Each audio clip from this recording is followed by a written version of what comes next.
A very good morning to you. Welcome to Tuesday on the AM show. Like I always say, every day, new opportunity, new attempt to do great things for God and country. But always remember, life is precious. And when you get it, you start a new day. Don't take it for granted. I wish you the best of this terrific Tuesday. My name is Benjamin Akakpo. This is the AM show. Now, coming up, the news, and right after that, we'll have the news review, and we'll be joined by former president of the Ghana Journalists Association, Affail Monney. He is our guest. Then for the big stories, we're going to be hosting a member of parliament. In fact, the one from Ningo Pram Pram. He's going to be joining us for a conversation. We're going to be talking about myriad issues, from parliament itself to what has been happening with the executive to other matters of national scope. We'll be looking at that with Jatta, breakfast with Jatta, if you like. And then from there, we'll be interacting with that group that has done that 10,000 mile or kilometer journey from Accra to London. We'll be interacting with them on their endeavor, what it was like, the Wanderlust Squad, and what exactly the takeaways are from this journey. Of course, there have been negative comments and positive comments, but what are the takeaways?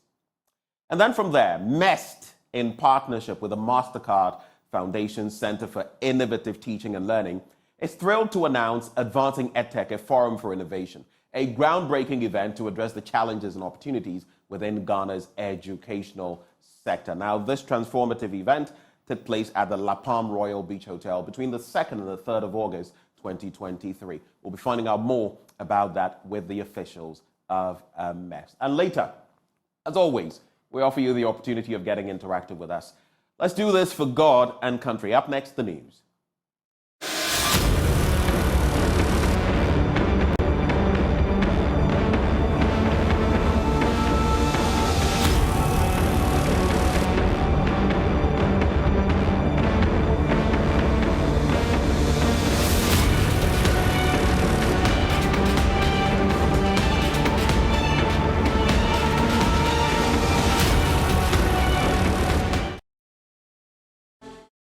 Thank you for staying for the AM News. In our first story, the minority in Parliament is warning it could take more than 21 years for all the Agenda 111 hospitals to be completed if the current funding arrangement is maintained. Now, each of the district hospitals is estimated to cost 17.5 million cedis. Deputy Ranking Member on the Health Committee and MP for Nabdam, Dr. Mark Kurt Nwani, says government is simply not committed to the project given its lackadaisical attitude. If you come to Nabdam, my own district, where I hail from, recently the chief and people protested against the level of work that has been done over there. It is also at the foundation level. Just the footings have been laid. No filling has been done, and the contractor, I understand, was changed, but it is still the same thing. No work has been done in Nabdam, and I'm very, very sorry to say that the president has not been fair to the people of Nabdams, and the MPP government. We have to blame the MPP government for all this.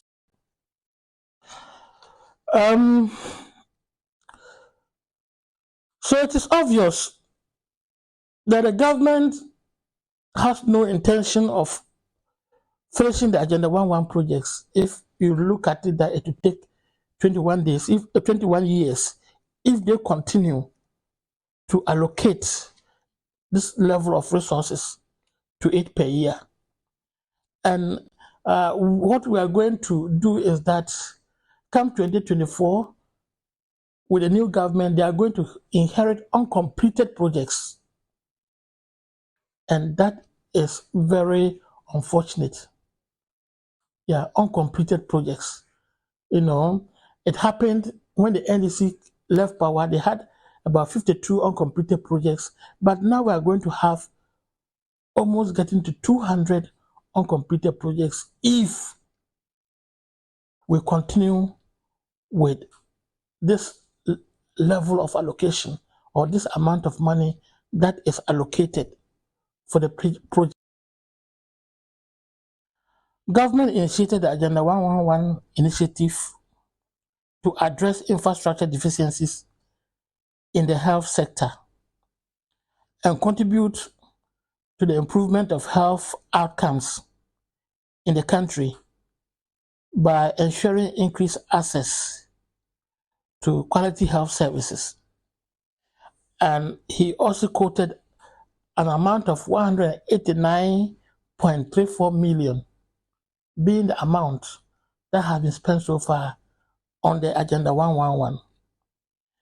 If we recall, about 2 years ago when the government started this Agenda 111, initially they promised to finish in a year, then 1.5 years, and now we don't know when they are going to finish. And with this allocation, it means that out of the 100 million that was initially allocated to it, they've added only 89.34 million in the past year.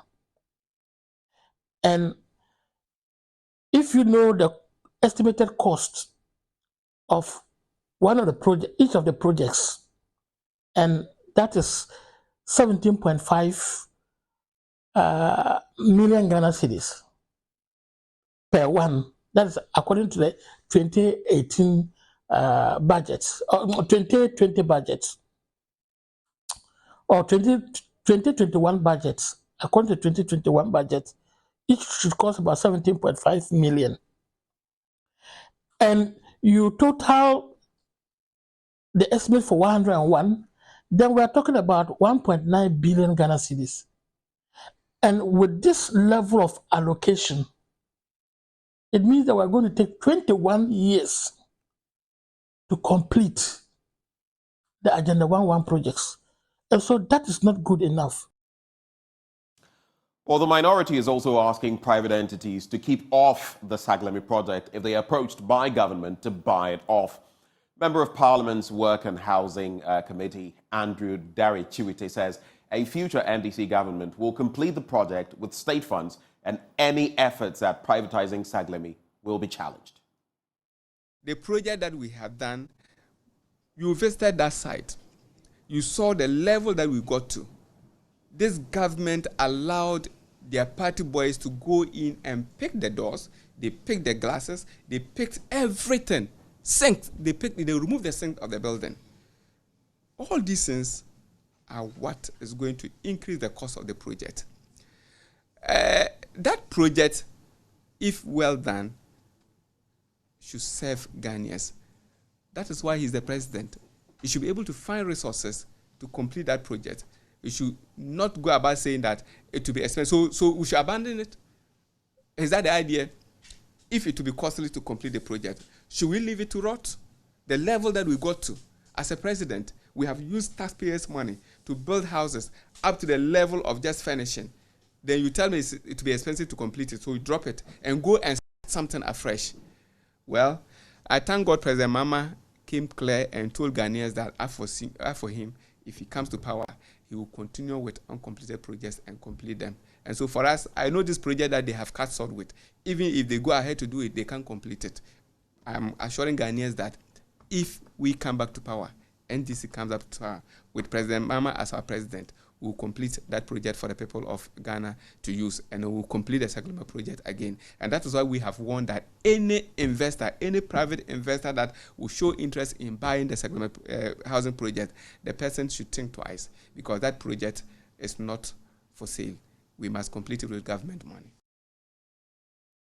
Now, the campaign team of NPP flag bearer hopeful Alan Chemating is confident of restoring the party's dominance in the Ashanti region should their candidate emerge leader of the party for the next election. In the 2020 election, the NDC increased their votes from 23 to 25.5%. Most members of parliament and party executives in the region are supporting Vice President Dr. Mahamudu Bawumia, but Member of Parliament for Botiano English, Amanfo Sylvester Tete, says it is not a true reflection of the region's stance. It is not true, it cannot be true. Put all the MPs of Ashanti region, 46 of them, put all the regional executives, 17 of them together, they are a fraction of a percentage of over 30,000 popular voters in Ashanti region. So if a vice president appears at a place, obviously party people will have to welcome him. He's a sitting vice president of our party, but when he goes to the post, he's no a sitting vice president, he's a candidate we are looking for. And not just a candidate, but a flag bearer to becoming president. In Ashanti region, in the last elections, 2016, Anado made over 76%. The subsequent elections, 2020, it dropped to 71%. NDC made almost 700,000 votes from Ashanti region. That poses the biggest threat to our party going forward. And the biggest threat for this party's success in 2024 is the threat of our party. And you need to fight your party head on. So go to the market. If your party executive is a party delegate, I'm saying that the popularity of Alanchemanti in the Ashanti region was tested when we did a draw, so work. The numbers that turned out, we have not had that number in so many years. So it tells you the popularity of Alanchemanti. Everybody should put his popularity out there. As a party delegate, they are mobilized, they are organized because the leader is coming, come and meet him. But those that you don't organize, that organically, they come out of their own to cheer you, to welcome you, to believe in your message, those are the people we are targeting. For elections. For us, two-tier elections, the super delegate and then the November 4th election. For super delegate, it's a foregone conclusion that 5 people will be selected, and obviously Alanchemanti is one of the 5 that will be selected. So yes, we have August 26th super delegate. We are clear in our minds that we are part of it. That does not make you a flag bearer of a party. What makes you a flag bearer of a party is the November 4th elections that will make you the flag bearer of a party, and that is the ultimate prize we are targeting. And we are convinced that come November 5th, Alanchemanti will be the flag bearer of our party, and we are convinced about that. About 7 of those seeking to lead the NPP are from the Ashanti region. That makes it a hotbed for almost all of the aspirants. Do you think that your candidate has an upper hand over the others? Well, I think that delegates in Ashanti region, and for that matter, the generality of voters in Ashanti region, knows who can best be the leader of our party. If indeed the psyche of Ashanti region is to have an Ashanti representing us in the next primaries, obviously they will pick one, and the one among the 7 obviously is Alanchemanti. No doubt about that. It is clear, it is of no doubt that the heartbeat of our party is in Ashanti region. When you win 80% of the popular vote from Ashanti region, you are president, and you can win the presidency in this country with just 3 or 4 regions. With 3 or 4 regions, the vote from, if you make 2 million votes from Ashanti, you cancel 10 more regions, and that sets you up for the presidency. And we are clear, Alanchemanti is from Ashanti region and Central region. The wife is from Eastern region. 3 important regions backing the candidate into the difficult elections for the MPP. Obviously, it's Alanchemanti.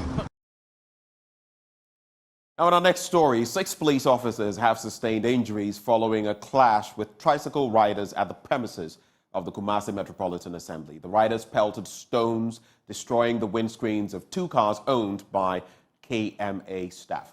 A military team had to intervene to salvage the rioting situation. And Abachi Adam has more in this report.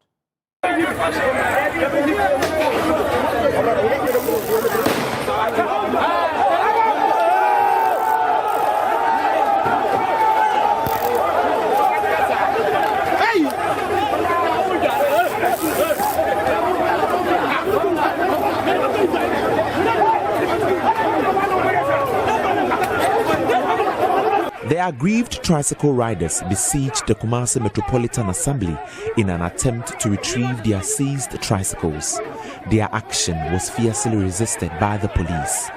This angered the riders, resulting in a clash with the police.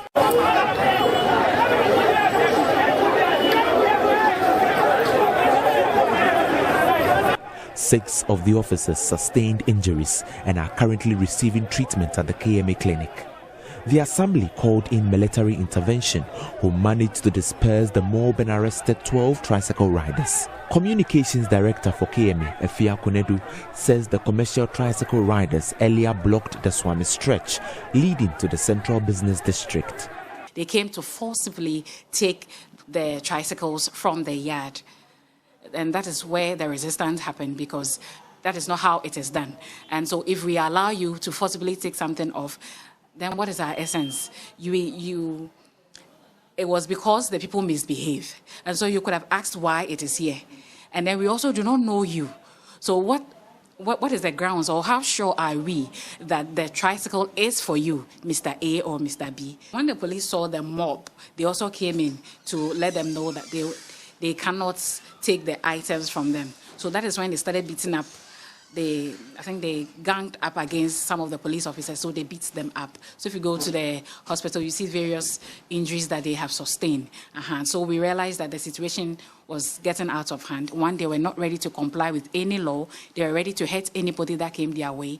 And they just didn't allow law or order to work. So that's how we have to call in the military. And then they came in, I think there were about 7 or so. They came into the space, the crowd, and they have left, as you can see. The KMA says it remains resolute in restricting the operation of commercial tricycles in the city centre. As a city, we will have to. We are continuing. It's for 1 week, and then it will continue again depending on how the state of affairs at the end of the week. But as we speak, it's a week-long exercise, and we're going to continue the exercise. We are working with the police and the military. So if they are coming here lawfully, like you have entered, nobody's going to do anything to them.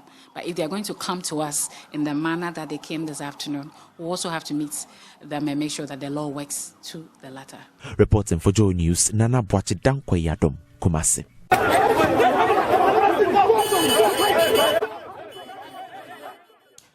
Now, government is expected to engage the services of a contractor to expand some identified storm drains in the whole municipality of the Volta region to curb perennial flooding. According to the Volta Regional Director of the National Disaster Management Organization, Affail Monney, an assessment report has been submitted to the appropriate agency awaiting approval and execution. She was speaking to the media on the sidelines of the donation of relief items to the flood victims by the Rotary Club of Hull. A July 8, 2023 flood left ravaging effects on Hull and surrounding communities in the whole municipality of the Volta region. People's investment, personal belongings and food items were swept away by the flood, recorded to be the biggest experienced within the last 2 decades. Some buildings in the affected areas were severely damaged. The National Disaster Management Organization was unable to perform its mandated duties of providing relief items to cushion victims in the interim. Affail Monney is the Volta Regional NADMO Director. We have appealed that disaster management is not, it's a collective effort. So we don't leave it to NADMO alone because the numbers are very huge. We are looking at about over 1,000 victims. We don't want to go with what we have and then it will start hearing that you have left Kojo out, you've left Mensa out. This informed a decision by the Rotary Club of Hull to mobilize some items to support NADMO to provide for the victims. 75 bags of rice, 250 bottles of oil and 120 packs of soap were handed over to the organization for onward distribution to the victims. We witnessed a flood in Hull, which we have never seen before. I have been in Hull for the past 10 years. I've never seen anything like that before.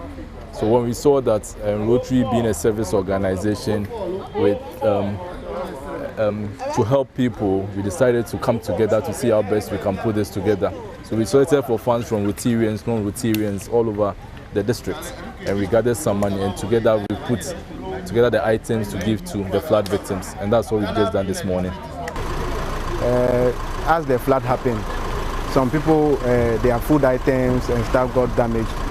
So sending this item to them will be of great importance to them, to help them to sustain them for some time as they get back to their normal situations.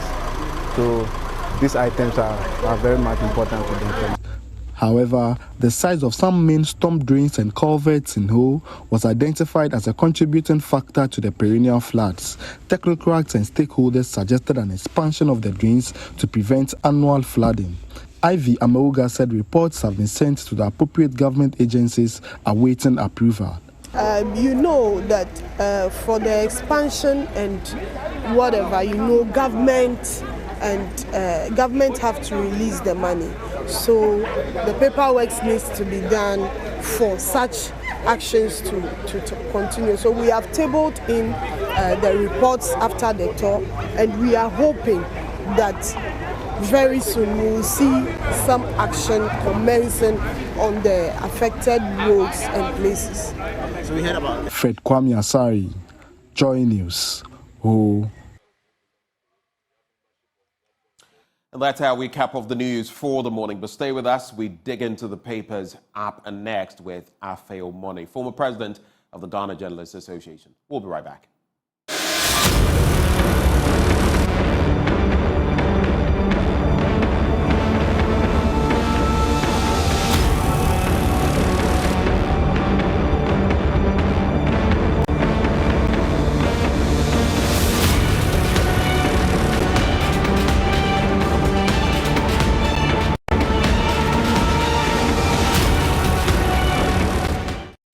Well, time now for us to get into the papers with former president of the Ghana Journalists Association, Affail Monney. But before we do so, this segment is always brought to you by Endpoint Homeopathic Clinic, and they are offering, if you're a man, prostate screening for free. If you're a woman, fertility screening for free. Here's where you can locate them. Here in Accra, at Spintex opposite Shell signboard.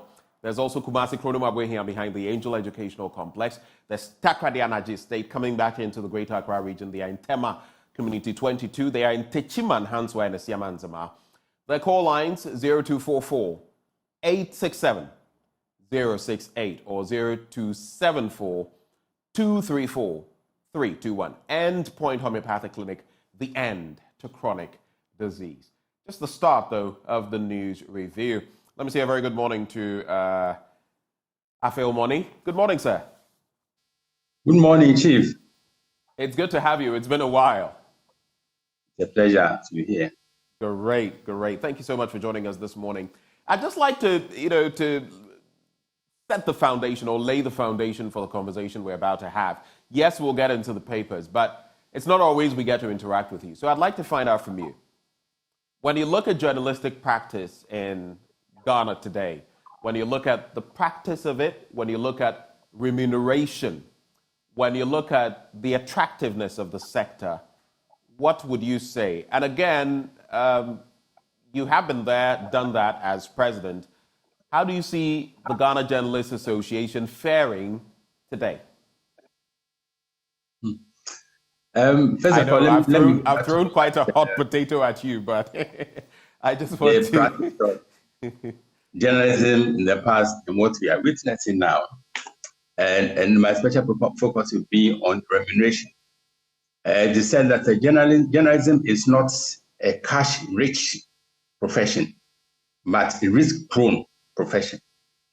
This means that journalism is a calling, and once you are called, irrespective of the conditions, irrespective of the adverse conditions in which you find yourself, you deliver.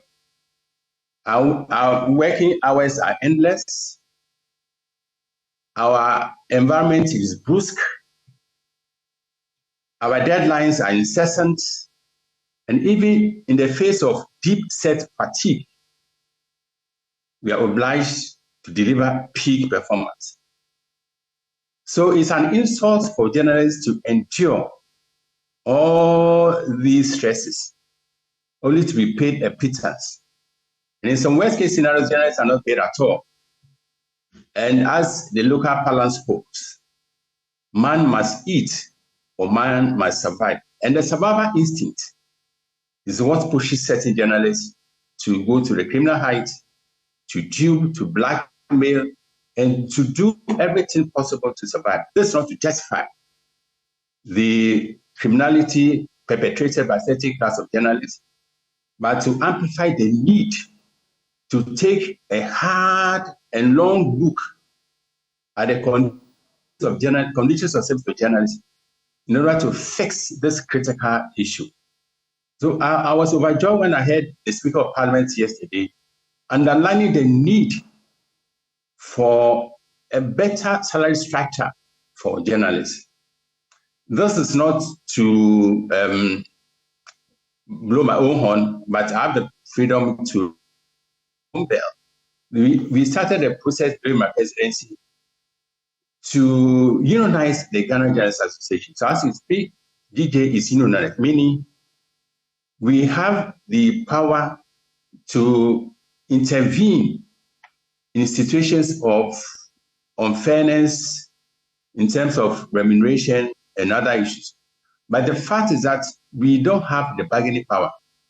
So what we need to do as an addition to the organization, is to matriculate our unionized status to one with the bargaining power, like Ghana Medical Association, like NAS, like that, so that we demand adequate compensation for the work put in by journalists.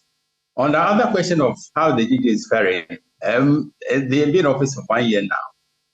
So I believe journalists are best judges of how the association is run.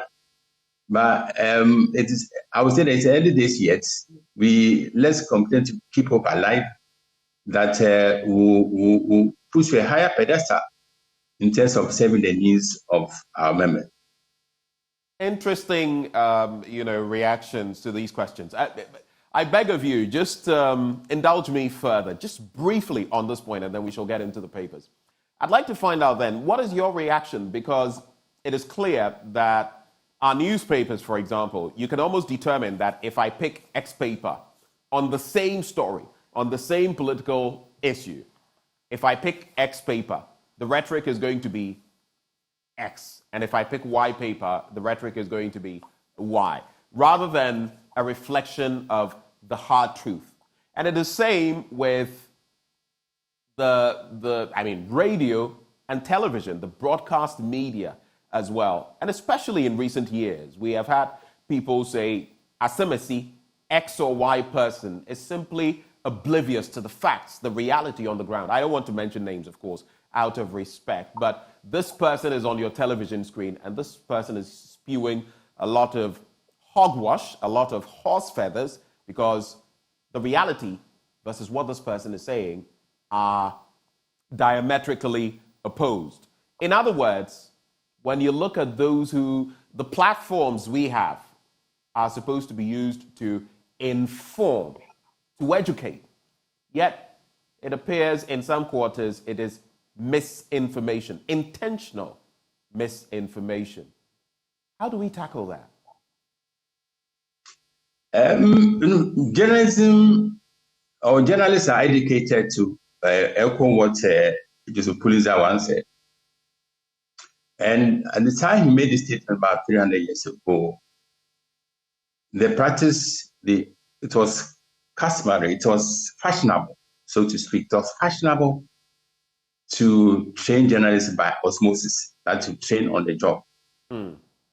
The number of well-structured institutions as we have now is minuscule as compared to the present situation. So when Joseph Pulitzer made this statement, he was pelted with all kinds of rubber stones for igniting a huge furore. But now he's been proved right. The complexities, the challenges, the expectations of consumers of media content are such that we have no choice than to deliver. But it is sad that journalism is a unique profession, unlike medicine, where you have to pass your medical examination before you practice medicine, unlike PA, when you can only practice when you are called, when you pass the medical exam as a lawyer. But journalism is that everybody, the our laws do not frown on who does not qualify or who qualifies to practice journalism. And under our own constitution, Article 21(1)(f) and Universal Declaration of Human Rights, they all state that everybody has the right to receive and disseminate information. So as a result, we have all manner of people, whether educated or not educated, whether elected or unelected, people with all kinds of agendas, some righteous and some evil, invading the media space to pursue their own agendas. And as a result, orientations differ, but I've said it and it bears repeating that journalists should never take readers and viewers and listeners for granted. Many are more educated than we are. Many are more discerning than we are. And many are more intelligent than we are as journalists. So, many many listeners, viewers, and readers have developed psychological resistance to what is shared out by certain people because they know what to say on every issue. Their mind is so made up. They are so one-sided in the analysis, so one-sided in whatever they say, to the extent that some will only conclude, some viewers, some listeners, some readers will conclude before they even set eyes on or listen to what certain journalists say. So unsurprisingly, certain many media houses, all media houses have their orientations. Right. Multiple has its orientation. GBC has its orientation. State media has a typical state media. GBC has its orientation. And because of the rapid invasion of the media space, many of them are doing politics. And let me say without any fear of contradiction, that majority of stories on the front pages are planted. And they are planted for propaganda purposes. And let me recall what American journalist once said, that he told that during his stay in Ghana, he's realized that newspapers in Ghana do not reflect reality. In other words, our newspapers are not a mirror of reality. They skew certain stories to achieve certain purposes. And thus, unlike a few media houses which are symbols of aggressive neutrality, like multimedia, like City and others, many of them toe certain lines for either for pecuniary or for partisan reasons. Well, it's quite a situation, but we'll have to find a way of resolving it moving forward. Thank you for those initial reflections. But let's get into the newspapers now, and I'll start with the Daily Graphic newspaper. It says, BEC takes off smoothly, 57 prisoners, juvenile inmates sit exam. There's also 2022-2023 scholarships, Get Fund gives to more local students. Researchers develop model for chronic pain management, and there are lots of people suffering different kinds of chronic pain. It's a story I want to get into on page 13. But then in other stories in the Daily Graphic newspaper this morning, inside Africa, Niger junta closes airspace, refuses to reinstate president. The time has elapsed when President Muhammadu Buhari had threatened martial or military action. Of course, that was jettisoned by the Senate in Nigeria. There's also danger looms. College and community appeals for toilet facility, and there is the fear of the outbreak of an epidemic there on the back of open defecation in that community in the Yellow Krobo municipality in the eastern region. Empowering parents to give better care to children with autism. That story is on page 11, and some of these issues we pay scanty, very little attention to as a people, and it is worrying. Japan raises concerns over Iran's nuclear enrichment, and there is public caution against skin bleaching. For the life of me, I cannot get it. I think that colonial mindset of light-skinned is better is still with us. And, the other day, many months ago, I saw a picture of certain prominent people from back when they were in school. And it was only the gentleman who had retained his skin color. All the ladies in that picture, there was one gentleman and a number of ladies, about 4 or 5 of them. All of them somehow had transmogrified into very light-skinned people, when in fact, if you look at their skin tone back then, it was very dark. And some would say, oh, we are toning, but the hydroquinone, I'm sure that is it, and all these other chemicals that I use. Do you know what they do to your skin? Anyway, just me getting off on that. I see you want to say something. Go ahead before we get into that first story. We always say that a black is beautiful, and God in His superlative wisdom has given each and every person the skin he or she deserves. the skill which will best suit his or her personality. Yeah. But it's sad that even educated people, take delight in bleaching. And let me say, again, I know this from rattles of feathers, but let me say that even journalists are not whiter than white or purer than pure when it comes to maintaining their original complexion. I agree. And it seems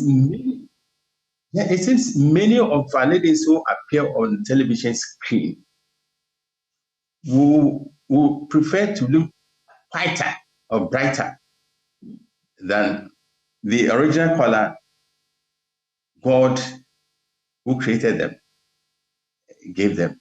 It is so sad. And sometimes you see a mismatch between the complexion of their faces and their fingers.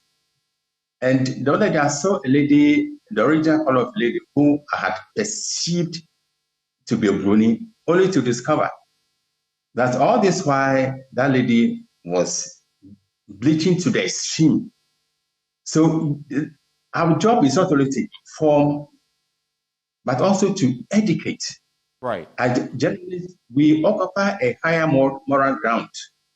We should model the way for others to emulate in terms of not only speaking, but in terms of leading lives so that others see us and give glory to our Maker. So this is a wake-up call to our female counterpart. Please, we know you are beautiful. There's no question about that. And it hasn't been proven that white is more beautiful than black. It's like no, it's your own perception. No, it's your own view. So please, we should do the right thing. Right. For our viewers to emulate. Well, let's get into some other stories. 2022-23 scholarships, GetFund gives to more local students. Let me just take a quick look at that story. And the Ghana Education Trust Fund has awarded new scholarships to 4,279 students of various universities and colleges in the country. This time, more scholarships were awarded to applicants studying in local universities and colleges, a major shift from previous years when GetFund scholarships were awarded in favor of Ghanaian students studying abroad.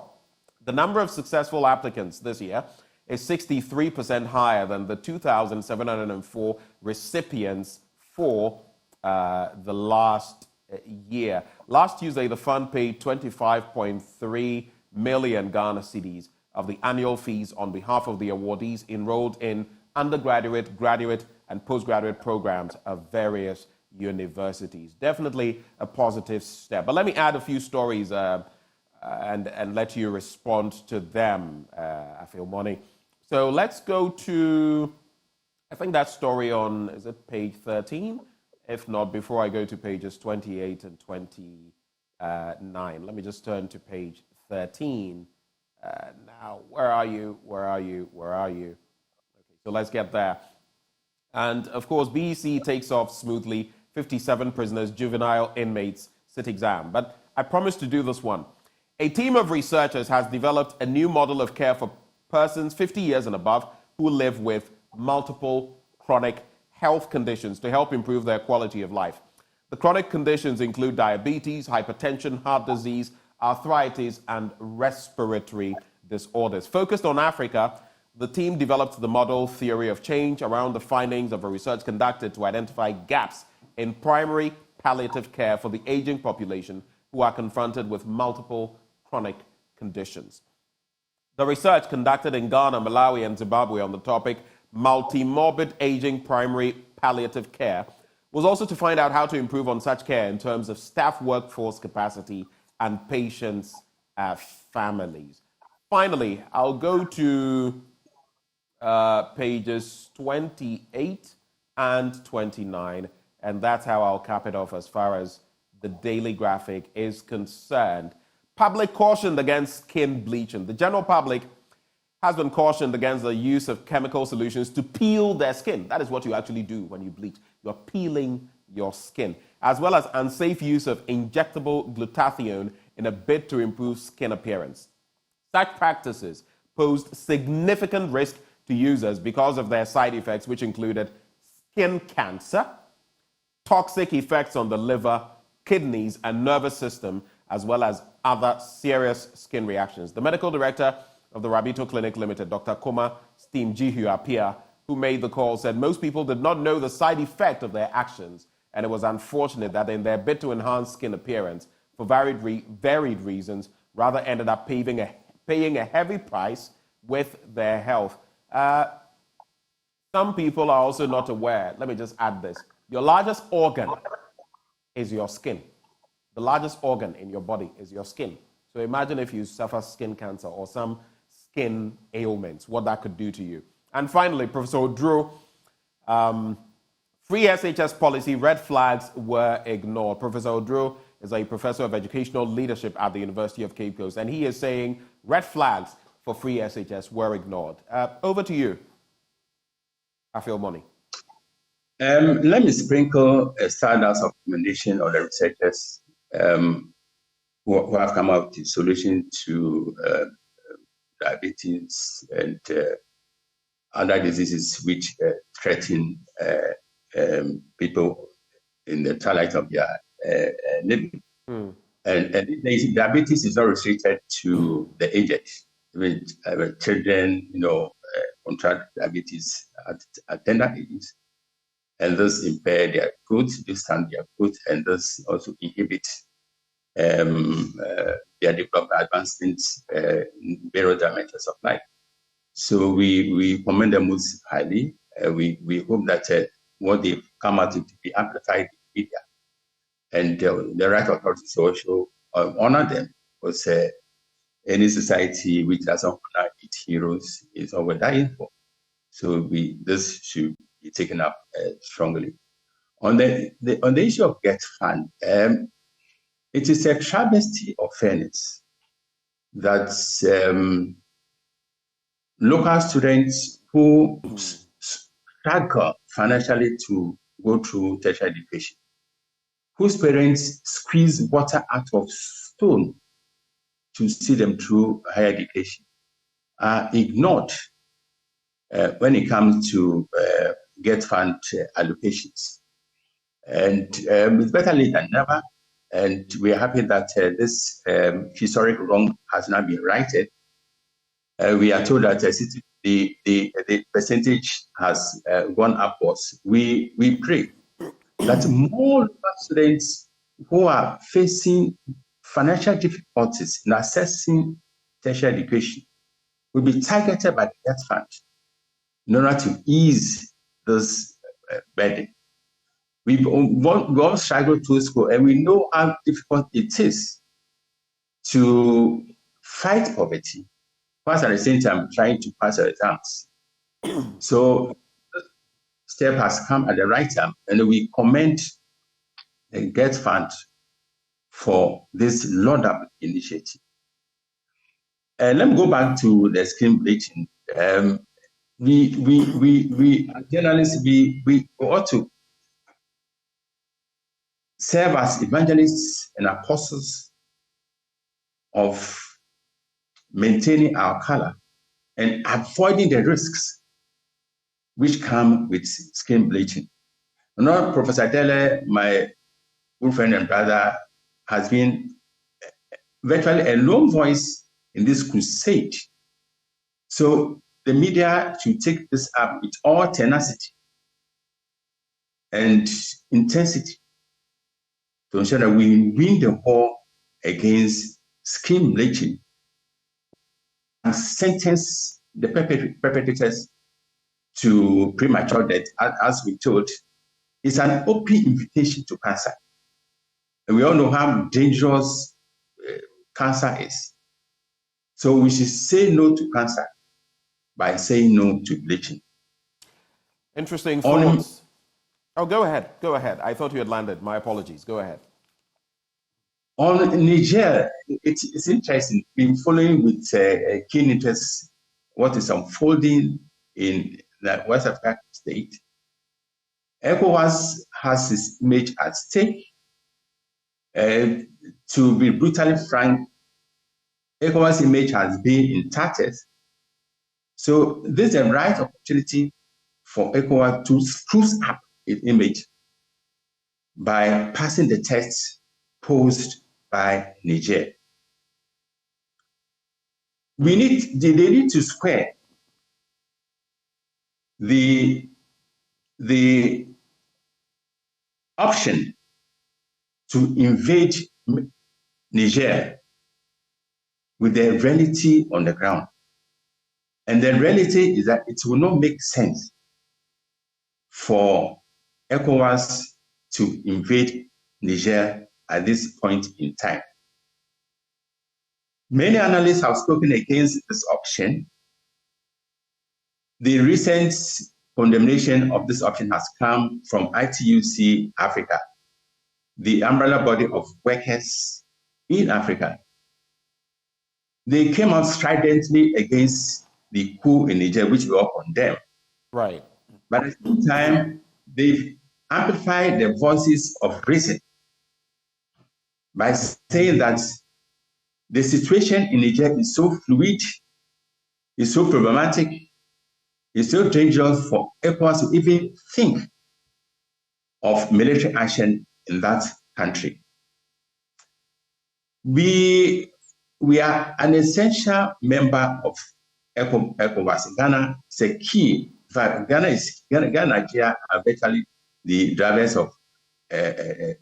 and shakers and movers of ECOWAS. This is a time for us to be extra cautious. Right. We should view whatever decision taken by the military in West Africa with the highest circumspection. There's a need to ingest the highest dose of circumspection. Right.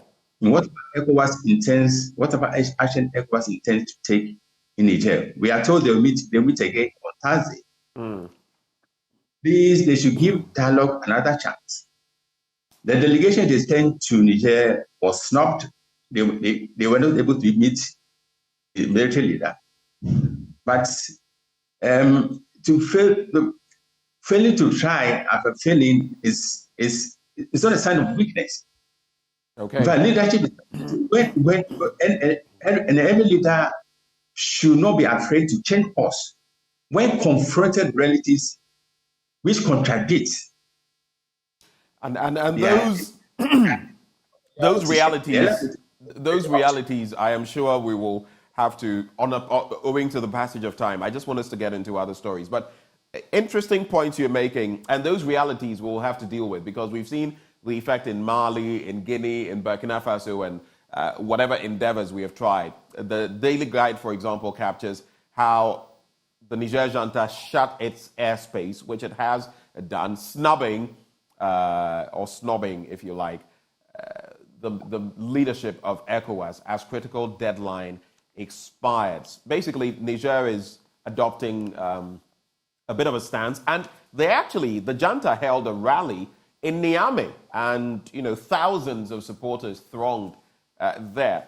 The question, though, is where Western and Central Africa are headed. 7 coups d'etats between 2020 and now, and only God knows what is next. But let's quickly make tracks from there as we wrap the conversation in some 2-3 minutes.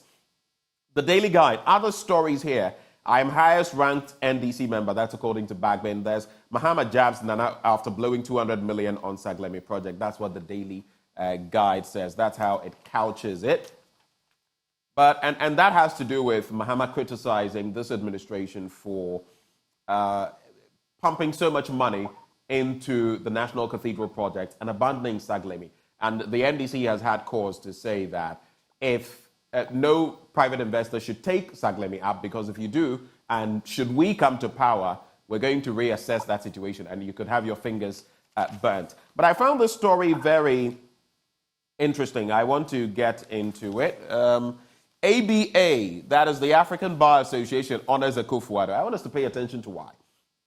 Now, the African Bar Association, at its 2023 annual conference in Pretoria, South Africa, conferred a Medal of Merit in Leadership Award on President Akufo-Addo. President of the association, Hannibal Egbe-Waifo, said President Akufo-Addo is, quote, a Pan-Africanist anti-corruption crusader, a rare democratic leader in the field of good governance, a true African statesman whose legacies present African leaders must emulate, and we are minded to say will stand the test of time.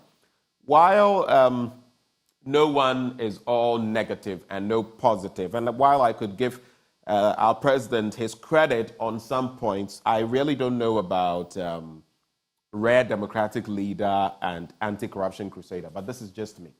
Then there is also the Finder newspaper, and you know me, I say it as it is. I don't hide my feelings. I'm not one of those sycophants who will play this and add that. What you see is what you get. What I think is what you hear. I don't sugarcoat it. That's me. The Finder newspaper, Shraj spent 2.1 million Ghana cedis wrongly. Auditor General orders recovery and refund. That's the final story I'll look at. So the Auditor General has directed the Commission on Human Rights and Administrative Justice to recover and refund 2.1 million Ghana cedis paid illegally. It comprises illegitimate allowance and honorarium, 1.4 million Ghana cedis, unearned salaries, 21,045 Ghana cedis, ineligible housing allowances over 241,000 cedis, and ineligible domestic allowances over 479,000 cedis. Quick thoughts, and we're gone. Affail Monney. If gold rusts, what will iron do? And unfortunately, that strike has been caught, doing something illegal. And I'll urge my good friend, the strike boss, to do the needful by rectifying whatever went wrong. This reinforces the point that strike is a human institution. And like all human institutions, perfection is an impossible. But by virtue of what they do, by virtue of the law which empowers them, they should always be above reproach. Right. That's my synoptic advice to strike. And another issues like Mahama and Saglemi, it remains inexplicable and unacceptable that this project was abandoned for 7 years. At the time, the housing deficit was so mighty. At the time, many workers have been forced to dwell in ramshackle structures just to lay their heads. But this is not to shut the door to new projects. We ought to do what is right by fixing what has gone wrong with Saglemi, quite at the same time. Right. Establishing more dwelling places for the Ghanaian, the generality of Ghanaians. Well, thank you so much, Affail Monney, for joining the conversation this morning. It's been a true honor, sir. Thank you so much and have a wonderful day. Thank you so much, and may you continue to raise the banner of objective journalism. Thank you, sir. I am grateful. And that is Affail Monney, former president of the Ghana Journalists Association. Right before we go, at least some of you sent in messages. Ayuba Oseini, some of you, when you add the political messages to the good morning and the rest, I will not read them, whether in favor of this or that side. I don't read such messages, unless we're having a political conversation. This one says, Ayuba Oseini, AM show, good morning. Well, good morning right back at you. Happy first birthday. I didn't see this yesterday, so I'm getting to it today. Belated happy birthday wishes. Happy first birthday to my daughter, Akosia Drowa Jumo Ajeman. Yaminsha will kindly do this on your show for me, you said. Kwame Jumo Ajeman, I hope you're well, my brother. Happy first birthday to our daughter, let me put it that way. Akosia Drowa Jumo Ajeman. We pray you age fabulously, growing in wisdom in the Lord and with his favor. Finally, before we go, Endpoint Homeopathic Clinic helping us to bring you this segment. They are offering free prostate screening, free fertility screening if you're a woman. Locate them here in Accra at Spintex opposite the Shell signboard. Kumasi, Kronoma Boyhian behind the Angel Educational Complex. Takrade Anaji State, Tema Community 22, Techiman Hanswede Siaman Zama. Their call lines 0244 867 068 or 0274 234 321. Endpoint Homeopathic Clinic, the end to chronic disease. If you're looking for more in sports, the sporting world, whether you're thinking football or whatever else it is, that is going to be served to you right up next with Muftau Nabila Abdullahi. Do stay.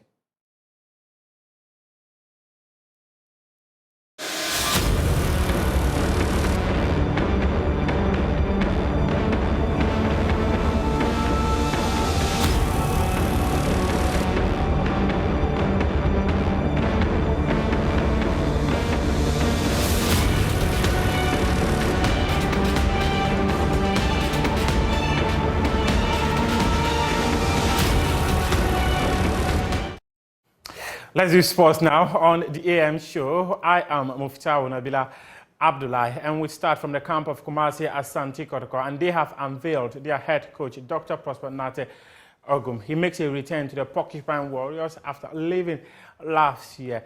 He led Kumasi Asante Kotoko to win the Ghana Premier League for the first time since 2014 during the 2020-2021 football season, but resigned following disagreements with some leadership or the former management of the club. He says it is a privilege to lead the technical affairs of the club once again because the Kumasi Asante Kotoko is a club that you have to worship and not just support. I am overly excited. I'm so overwhelmed. I think there is nothing in my life, probably apart from the day I got married, that can be compared to this moment.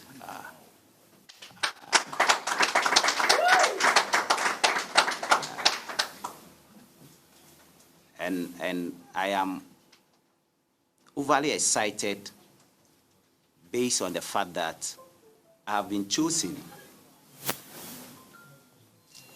by His Royal Majesty Otumfuo Osei-Tutu II and the whole of Asanteman to lead or to the technical affairs of this renowned and successful club on the continent and of our nation.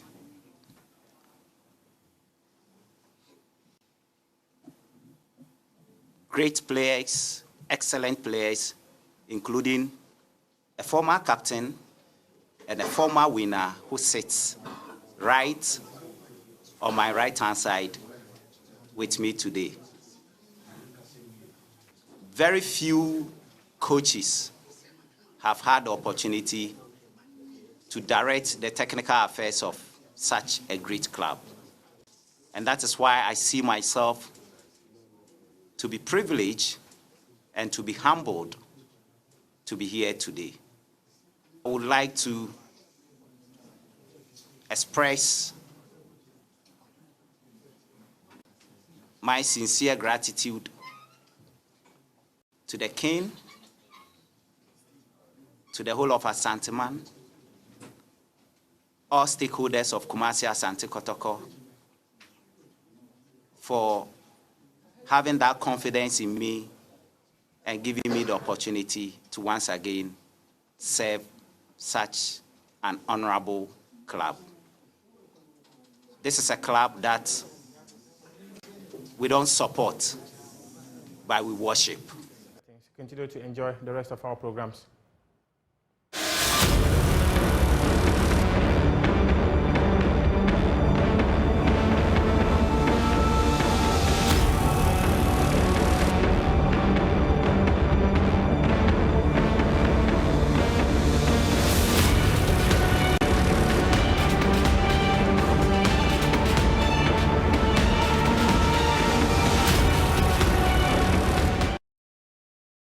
Well, thank you for staying with us. And right after sports, we get into our big stories. We will be getting into the matter of education first off, and the BECE is underway. Just to take a bit of a snapshot at what has happened so far and what the expectations are, we have joining the conversation Dr. Peter Pate, Anti Executive Director, Institute for Education Studies. Dr. Anti, a very good morning to you, sir. Morning, Brian. It's good to have you join the conversation. I hope you've been well. I'm doing very well. How are you, Peter? A little under the weather, but we're braving the storm. It is what it is. It is what it is. But anyway, just to find out from you to kickstart the conversation, it's another session of the BECE. We've seen the numbers and all of that. What are your brief takeaways from this year's numbers and so far from day one, what we've seen by way of the exam? Well, thank you and good morning to your listeners once again. For us, we think that this is an annual routine that we have to fulfill on our educational calendar. It's interesting if you look at the number of students that are sitting for the exams, and as has been noted by other people, it seems that for the first time in a while, a lot of females are sitting for the exams as compared to males. Of course, they are around. The females exceed the males about, I think, 60 or so. So that is that. There have been pockets of incidents. I chanced on one yesterday where a headmaster did not register the students, and therefore the students could not write. And there are other issues that are also coming up. For us, we believe that it is a phase in the life of these kids, and we should give them the maximum support that they need so that they will cross this and then continue to further their education. And when you look at, you made mention of the fact that it is a routine. Beyond the routine, how relevant is our BECE? I ask that from the standpoint of the ever-changing, the fluid educational environment that the world is in. It's a global village. How competitive are our students at that level? You look at a BEC, the examination in itself, you will see that it has gone through certain levels of transition. Before now, the BEC used to satisfy two conditions. One, it was used for placements, and then it was also used for certification. So you would realize that those days when we were writing the BEC and before us, as soon as we finish your BEC, we used to use the word school. We finished school. We finished school. People will be tearing their books, destroying their shirts and other things to signify that they have crossed a certain stage. Because at that time, the BEC certificate could land you some sort of employment, and that was what it was. And during that period, it was very competitive because people might not be able to continue their education after they have finished with the BEC. Now, in recent times, the BEC is not a final certificate. The exams is not for certification. The exams is solely for placement. And that is why people, if you listen to the conversation, people seem to confuse this with the viewpoint that the BEC has been scrapped. It has not been scrapped. It has just been, let's say, redesigned to be used only for certification. Only for placement. So you see that after your BEC, we use the results to enable you continue your education. And I dare say that I don't think any institution, I stand to be corrected, but I don't think any institution would want to take your BEC, only your BEC, and offer you an employment. At least then the terminal point, and that's been a conversation within the education sector and even across the country, that the terminal point of a basic education should be the senior high school. So that is the kind of transformation the BEC has gone through, and that is why you see that those days we had a cutoff point where you get more than grade 6. It was difficult for you to even progress in your education. Now, if you are able to get your maths and English, that is, if you don't get 9 in maths, you don't get 9 in English, the placement system is able to fix you somewhere, because we do not want any child to be left behind at the basic, after JHS 3, and it is for good reason. Look at the children that are going to write the BEC. Look at their age bracket. You will see that these are kids that cannot be left alone after they have finished their junior high school education. So it's the BEC now to help the individual to be placed in a school after he has done the first 11 years of his or her education. And the relevance of the BECE. And have the standards fallen, would you say? I talk to a lot of teachers, and they will tell you that it seems I'm of course, because I'm a research person, I wouldn't want to make a categorical statement, but in conversations from various teachers seems to suggest that the standards are going down, and this is supported by teachers that are handling the students in senior high school. So if you want to look at the quality of students that are going to the university, you listen to the lecturers that are handling them in level 100. So if you listen to the teachers that are handling students in SHS 1, they will tell you that the quality of the students that are coming in now seems to be a little problematic. And I think that all boils down to the conversation that we have on instead of our basic education, the things that goes in there, and the various reforms that we continue to make. It seems for me that these reforms, as much as they are very well designed, we've not been able to translate these reforms into improving the learning outcomes of our students, and that is very important, because reforms are supposed to lead to a specific end, improve learning outcomes. So if after certain kinds of reforms we still do not see the transformation, improvement in teaching and learning that would lead to some show of improvement in academic achievement of students, then we need to sit back and see how effective these reforms are. So from the grapevine, you can say that performance of students comparatively seems to be going down. And of course, you also have to understand that now the pressure is so much on getting a good school and not getting a school. So people who are not so much bothered by certain things will not want to stress themselves to get the 6 ones, the 8 ones, the 10 ones that people were struggling for in the 90s, 90s, and then late 2000s. Now the point is get something and then move on to the secondary school level. So it's all part of the dynamics that seems to influence the standard of performance that the students are exhibiting at this time. Okay. Now, looking at the numbers, just to cap off the conversation, we're looking at 602,457. That's an increment of 49,049 candidates this year. But 2 questions I want to leave you with, and hopefully we can cap off the conversation from there.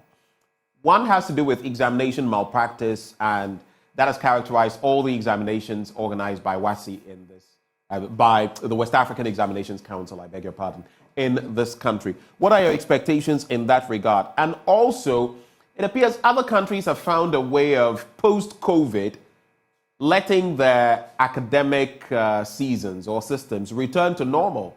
We've not been able to do that. So even with the WASI, we have a Ghanaian version of the WASI now. We don't have the West African, so to speak, WASI like we had in previous years. What are your reactions to these 2? Thank you very much. In terms of examination malpractice, I always say that we can reduce it to the barest minimum. It's going to be difficult to eradicate it, okay? So I read some notices from other district education officers encouraging invigilators and supervisors to set students to the bone, you might say that.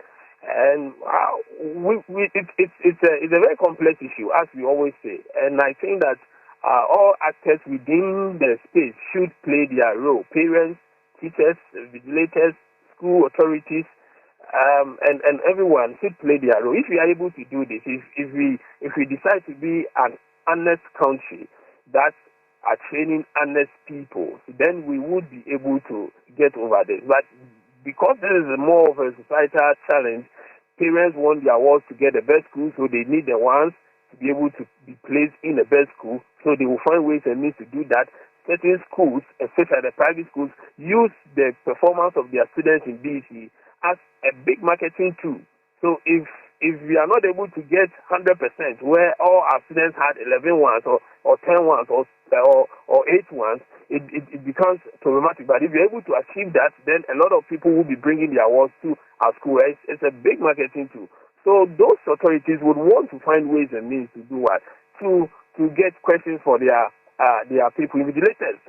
I was just with certain invigilators of WASI last year, just this weekend, and I had information that they've not been paid.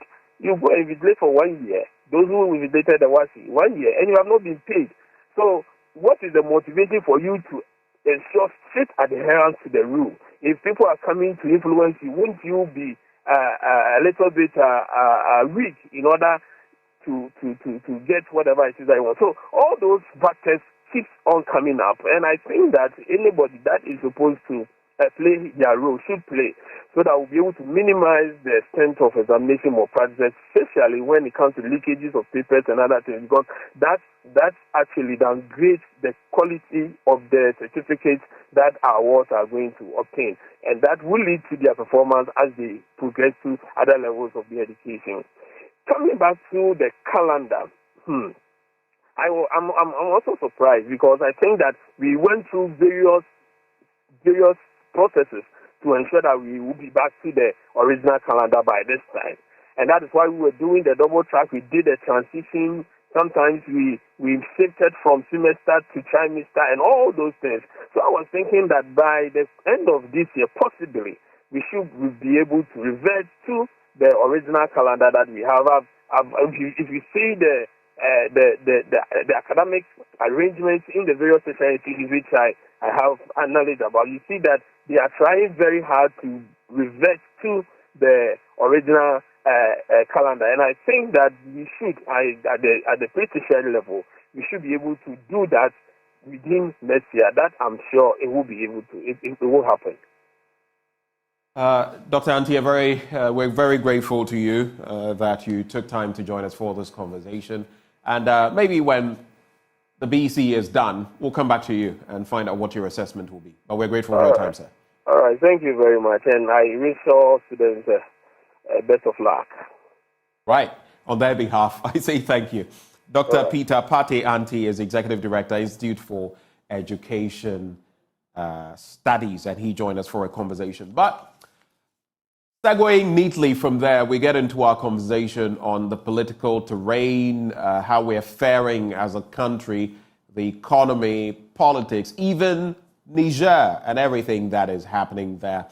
And joining me in the studio right as we move on, we have the Member of Parliament.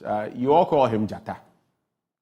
I don't know whether I've invited a lion into my studio. Recently, I went back into my archives and I was playing some songs, and guess which one came up? Jata Biole. And I was telling myself, hey, not knowing today I would be hosting Jata himself. But Sam George is Member of Parliament for Ningo Pram Pram. He joins me in the studio. A very good morning to you, sir. Morning. I hope you're doing well. I am a little under the weather, but I think there's a bug going around. Yeah, there is. I've been struggling since last week myself. It's interesting because, well, I'm sitting exams and doing a number of things, so the exhaustion is also adding to that. It looks like it's stress related. Once the body goes on an amount of stress, then you just break. Your immunity starts. Yeah. Thankfully, I take my supplements, but it's just been this morning. I was experiencing a headache, a little general temperature. Body weakness. Oh, it's same with you, huh? Yeah, I've been battling it since Tuesday. Okay, then. So I'm a weak kid. Well, for God and country, we're here. We're here. Anyway, what have you been up to since the last time we spoke? The last time we spoke, there were a number of issues to look at. Today, there's quite a plethora of issues we'll be getting into. But what has Sam George been up to? I mean, The BEC is on. Have you been engaging those in your constituency? I would just say a very good morning to the people of Ningo Pram and wish all the students writing their BEC in the Ningo Pram constituency all the best. I wish them well. They must bear in mind that this is just one chapter of their journey. And for me, my focus has been to ensure that we move our kids beyond even the senior high schools into tertiary education. Tertiary education is actually my heartbeat in Ningo Pram. We're doing a lot at the kindergarten and basic level, but I realize that it's important that a lot more people get into tertiary education, and that's been a major focus for us. But on the BEC, we wish them well, and I'm confident that we would get at least 100% pass record this year as well. 100%. What have the percentages been like in previous years? I can't readily give you that off the top of my head. I'll have to confirm with the Education Directorate. Yeah, but I'm confident that we've had quite a very good pass rate. What's the state of Ningo Pram? When was the last time you were in your constituency? On Friday, the 4th. Yeah, on the 4th I was there. What are some of the issues that people came to you with? I know they always, once they see an MP, they'll swarm you and all of that. Our roads are a major issue. Our roads are just impossible. You know, we've got a number of roads, be they feeder roads or urban roads or Ghana highways, and literally because very little is happening in the area of roads, you have things taking a spiral. The main road, the N1, which runs through my constituency, which is a major problem for residents. You have that road starting from the Bon. In fact, it starts from the Tema motorway all the way to Central University. That road's been stalled now for almost 6 months because government has defaulted in servicing its loan facilities. And so even though the money is available, because government is not servicing its external creditors, there's a UK Barclays Bank facility for that road. That project has stalled, and it's left motorists with all kinds of headaches. Then you've got the Affail Monney road, which is a nightmare. That road's been there for God knows over 22 years in a horrible state. It was awarded on contract in 2015 to Mr. Simain. He's still on the road, but the last time he was on that road to do anything was about 18 months ago. It's about payments, and look, it's just the bare fact that the government feels that, well, Ningo Pram is Sam George, and why should we fix the road? Because Mr. Simain is working in other parts of the country. He's being paid for those roads, but he's not being paid for the Ningo Pram road. He's being paid, he's working every day, even as we speak, even though government is not servicing facilities. They are paying him to work on the Palace Mall motorway flyover. He's working on roads in the Brong-Ahafo region, he's working on roads in the Eastern region. But the Affail Monney road, which is a critical road, they're not paying him his stalled work in there. And I think that the government should just bow his head in shame. Bear in mind that the president did get some 19,000, 20,000 votes in Ningo Pram. So if he thinks that depriving the people of Ningo Pram is punishment for voting for Sam George, he's cutting his nose to spite his face. But I'm confident that we would eventually see some work. I mean, there's the Affail to Dodowa Road. That was awarded on contract. The contractor was on road, Ali Maripoma. He had started the contract. The NPP came in 2017, suspended it, that they were going to investigate it. And since then, that road has stalled, you know. Contract awards were given for the road from Pram to Pone through over the Lalwe, and then from Old Ningo to Mango Chonya. They give the contract award letters, they give comfort letters, they have failed to give a dime to the contractor. So, I mean, it's largely roads. And with the rains happening, for example, and the assembly itself is not even doing anything to help, because normally you expect the assembly to be able to use this IGF to do spot maintenance of roads and work with Ghana highways to fix, for example, from Pram Junction into the town, from Miocho to Pram. It's become a death trap. Several potholes, and everybody's asking the MP to do it. The MP doesn't have any funds for road construction, right? You know, and so those are real challenges that my people are facing. I think that's a major problem, but it's just a failure of this government. I mean, a reckless government that's just depleted the resources and is very, very vindictive, then Sam George is not their biggest fan. So, yeah. I see. And tied to that, there's a story that we had in the news today, talk of the fact that if we continue at the pace we are, it will take us such a long time to complete Agenda 111. I mean, just because we've started off on a certain trajectory. So I want to bring in Saglemi and Agenda 111. Saglemi actually happens to be, is it within your constituency? Yes, it's within your constituency, right? Saglemi is a Ningo town. Yeah. That has come to the fore because former President Mahama has been talking a lot about that. And the verdict being, if you're a private developer, steer clear of the Saglemi Housing project, because if you take it on and should we come to power, we're going to reassess it, we're going to complete it, and you would get your fingers burnt. But is that the right posturing? So development is supposed to be a continuum. The government says it's a project that is no longer feasible right now, looking at the cost, the many millions we have to bring in. I heard, I don't know whether it was Francis Asensubuachi, the minister in charge, saying that even piping water per estimates by the Ghana Water Company Limited to Saglemi is a huge hurdle. It will cost over $30 million or something of the sort. Why is the NDC hell-bent on this and even threatening at this point? Saglemi is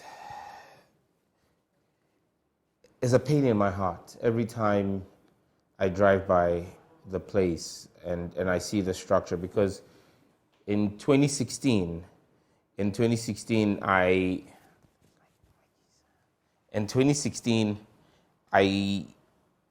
was with President Mahama when as candidate he took us there to go and commission Saglemi Housing.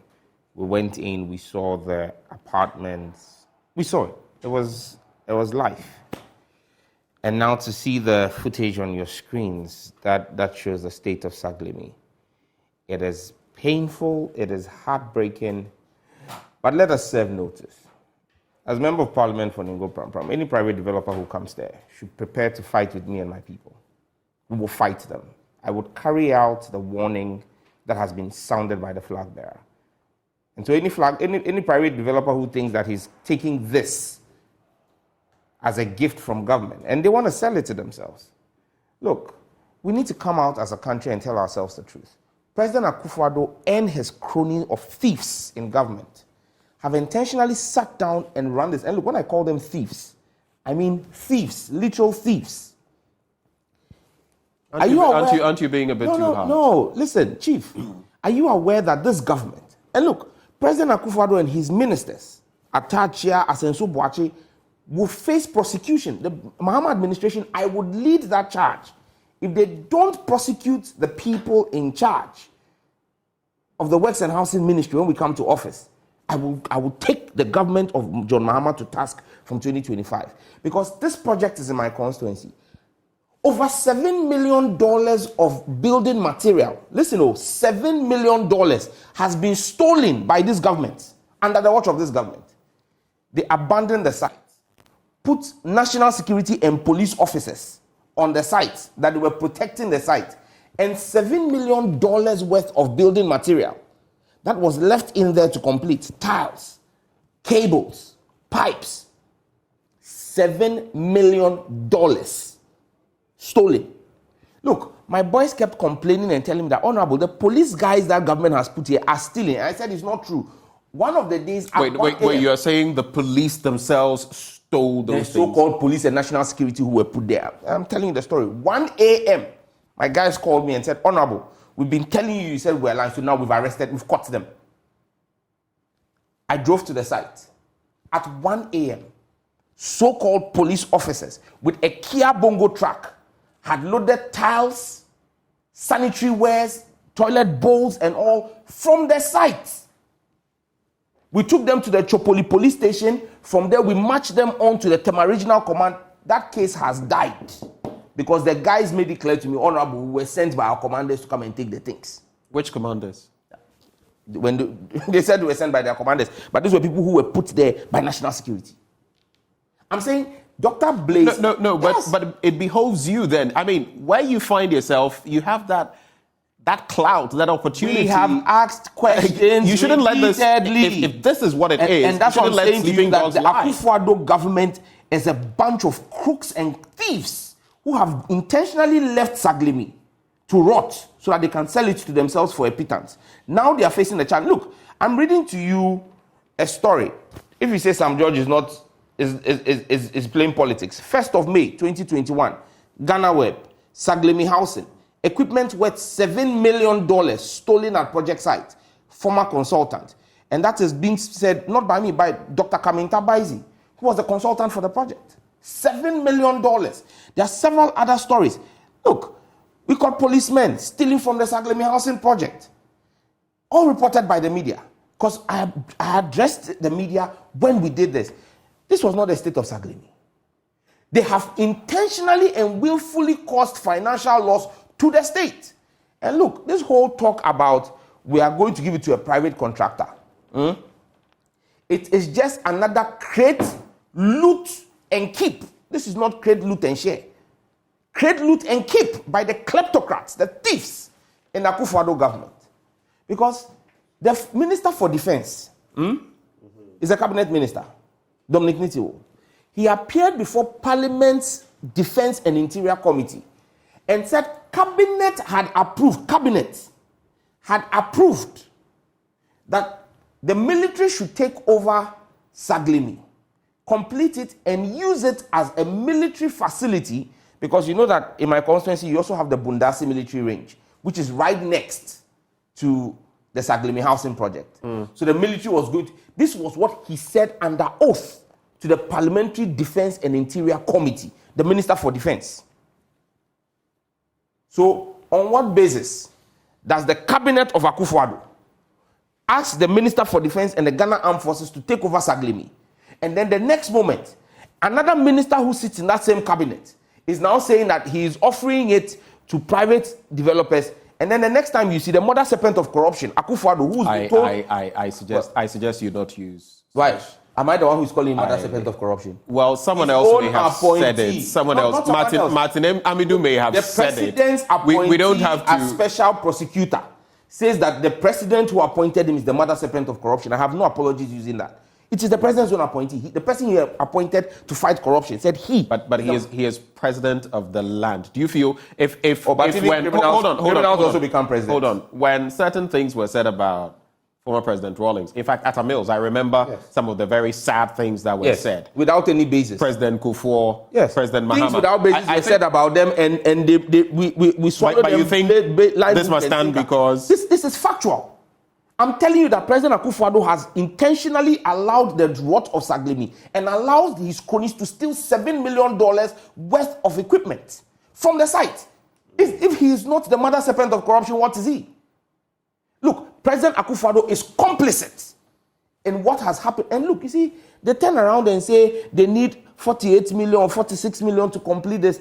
You have cost over $200 million worth of loss to the same taxpayer. And you think that you have not occasioned pain?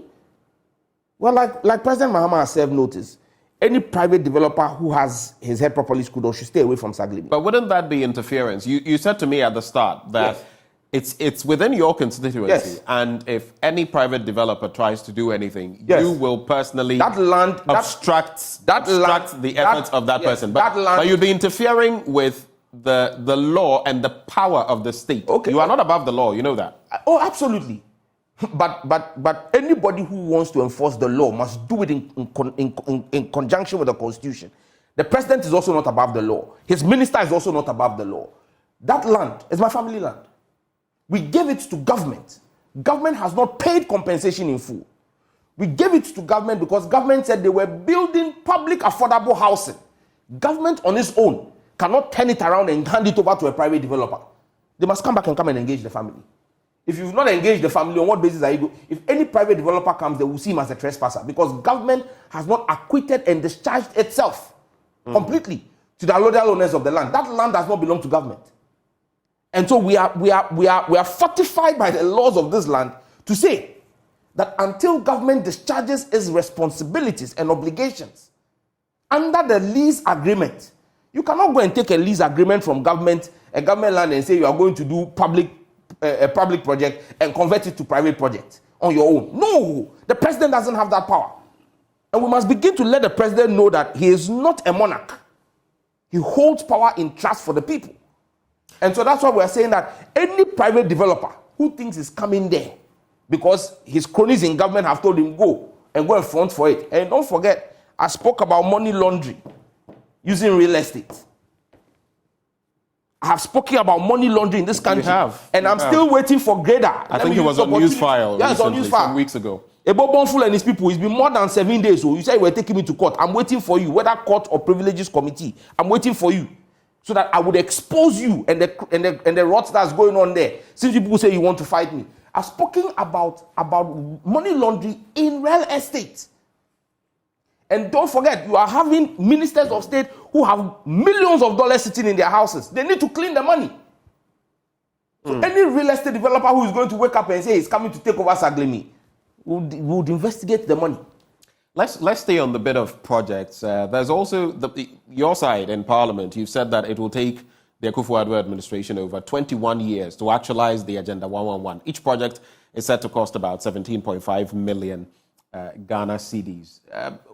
Why exactly? I mean, it's a good project, isn't it? So if you don't hobble the process in Parliament, they should be able to complete them, right? Oh, it's not about us. Me, I have been on record to say, one of the things I had been fighting for since I became member of Parliament is that a district as big and as cosmopolitan as Nengo Pram did not have a district hospital.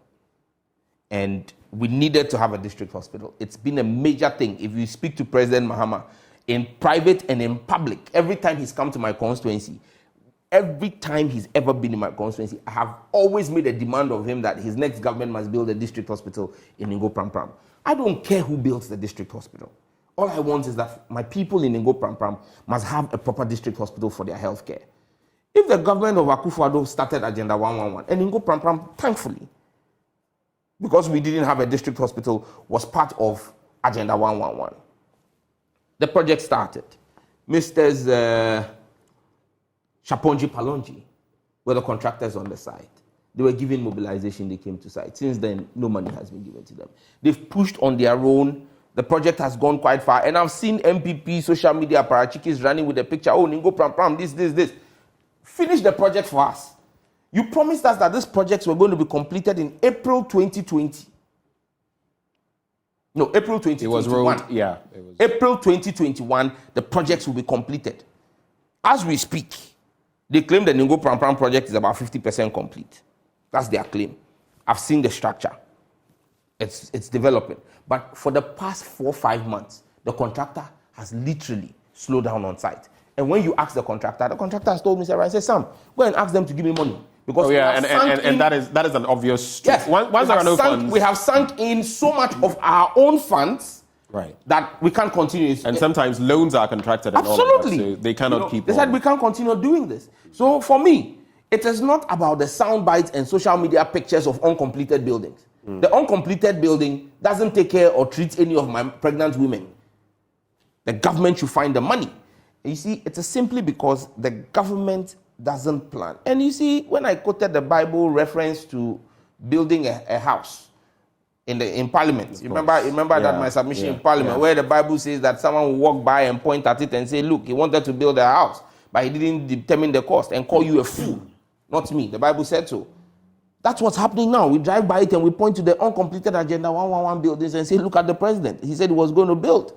What does the Bible call him? I quoted the scripture for you. What does the Bible call someone like that? So look, they need to find the money. They are able to find the money in this time and day when Bank of Ghana is posting record losses. And that's, I'm Bank of Ghana is insolvent. They're able to find $250 million, $250 million to build a new Bank of Ghana head office. How much is needed to complete Agenda 111? One is how much? 17.5 million Ghana cedis. How much? That should be about $1.4, $1.3 million. 17.5 million Ghana cedis. Wait. How much did the Bank of Ghana spend on servicing cars? But has that figure of $250 million, has that been confirmed? Oh yes, it's in the Bank of Ghana's own report. They are building a new headquarters for $250 million, $250 million US dollars, not Ghana cedis. So the report for the Bank of Ghana report says they spent 43 million Ghana cedis, 43 million Ghana cedis on car tires and batteries in 1 year. That's yes, I have. Now that would complete almost complete three Agenda 111 hospitals. So if you are telling me there is no money, the money they used to buy car tires and batteries, according to the Bank of Ghana, would have completed the Ningo Pram Pram Agenda 111. So don't tell me there is no money. Tell me that the government has misplaced priorities. But speaking of... You go to the Office of Government Machinery, the President's office, and there, they spent over 111 million on cars. That in itself will complete almost 9 Agenda 111. So don't tell me Ghana doesn't have money. Don't tell me we don't have we're not cutting. Tell me obviously... the president's priorities are misplaced and he's out of sync with the needs of the Ghanaian people. From what you're saying, we're not cutting our coat according to our cloth. No. But then speaking of money... We have enough cloth to sew our dress. It's just that we've decided that instead of when we bought the material, instead of sewing the dress, we've decided we are going to use the fabric to sew shoe and wear the fabric. And now we are naked. So you have a fabric shoe that you have folded various layers so that it can be strong enough to support you as a shoe. Because how can you be spending 43 million Ghana cedis on batteries and car tires at Bank of Ghana? How can you be spending over 100 million on maintaining vehicles in the office of the president? And you just need 17 million Ghana cedis, 17.5 million. A pittance of that. You had $58 million. Chief, $58 million, not cedis. $58 million is about 700 million cedis to dig a hole. Because you entered into a covenant with a god. I don't know whether it is the god of heaven or a god or an idol sitting in Chebi. He said he was building a cathedral for that god. $58 million, 700 million Ghana cedis has been used to sink a hole. The biggest galamsey pit, the most expensive galamsey pit in the whole world. That project has stalled. If it goes on, I mean, it's like a catch-22 situation. If it goes on, you say, they are not paying attention to the people. They are still going ahead with the project. The project has stalled and nothing is happening to you. How can it go on? No, how can it go on? When to go on? They say they need $100 million. Charlie, look, the guys, $100 million. Wait, Chief, let me say, $100 million to import steel, only steel. For the project. When they were starting the project, have you checked the cost of steel? And what will be required? Wait, how much did Akufo-Addo tell us the project to cost when it was starting? He said $100 million. So on what basis did he come and tell the whole country that it would cost $100 million? And today, after sinking $58 million for a hole, you need $100 million to now bring in steel. So how much is the whole project? Even the ark that saved humanity, how much did it cost Noah to build it? We now know the project will cost upward of 400, almost close to $500 million.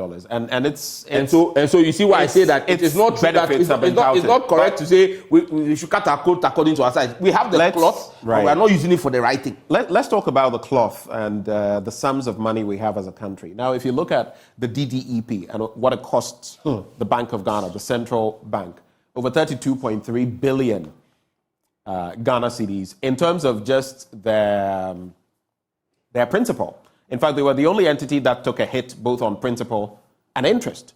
Overall, 60.8 billion Ghana cedis. That has added about 20% to our debt stock. And the reality is that we've gone to the IMF for 3 billion, but the conditionalities in terms of meeting them with the DDEP, if you look at the 6 billion, that is about the 60 billion, that is about $6 billion. So the question is, did we go or did we come?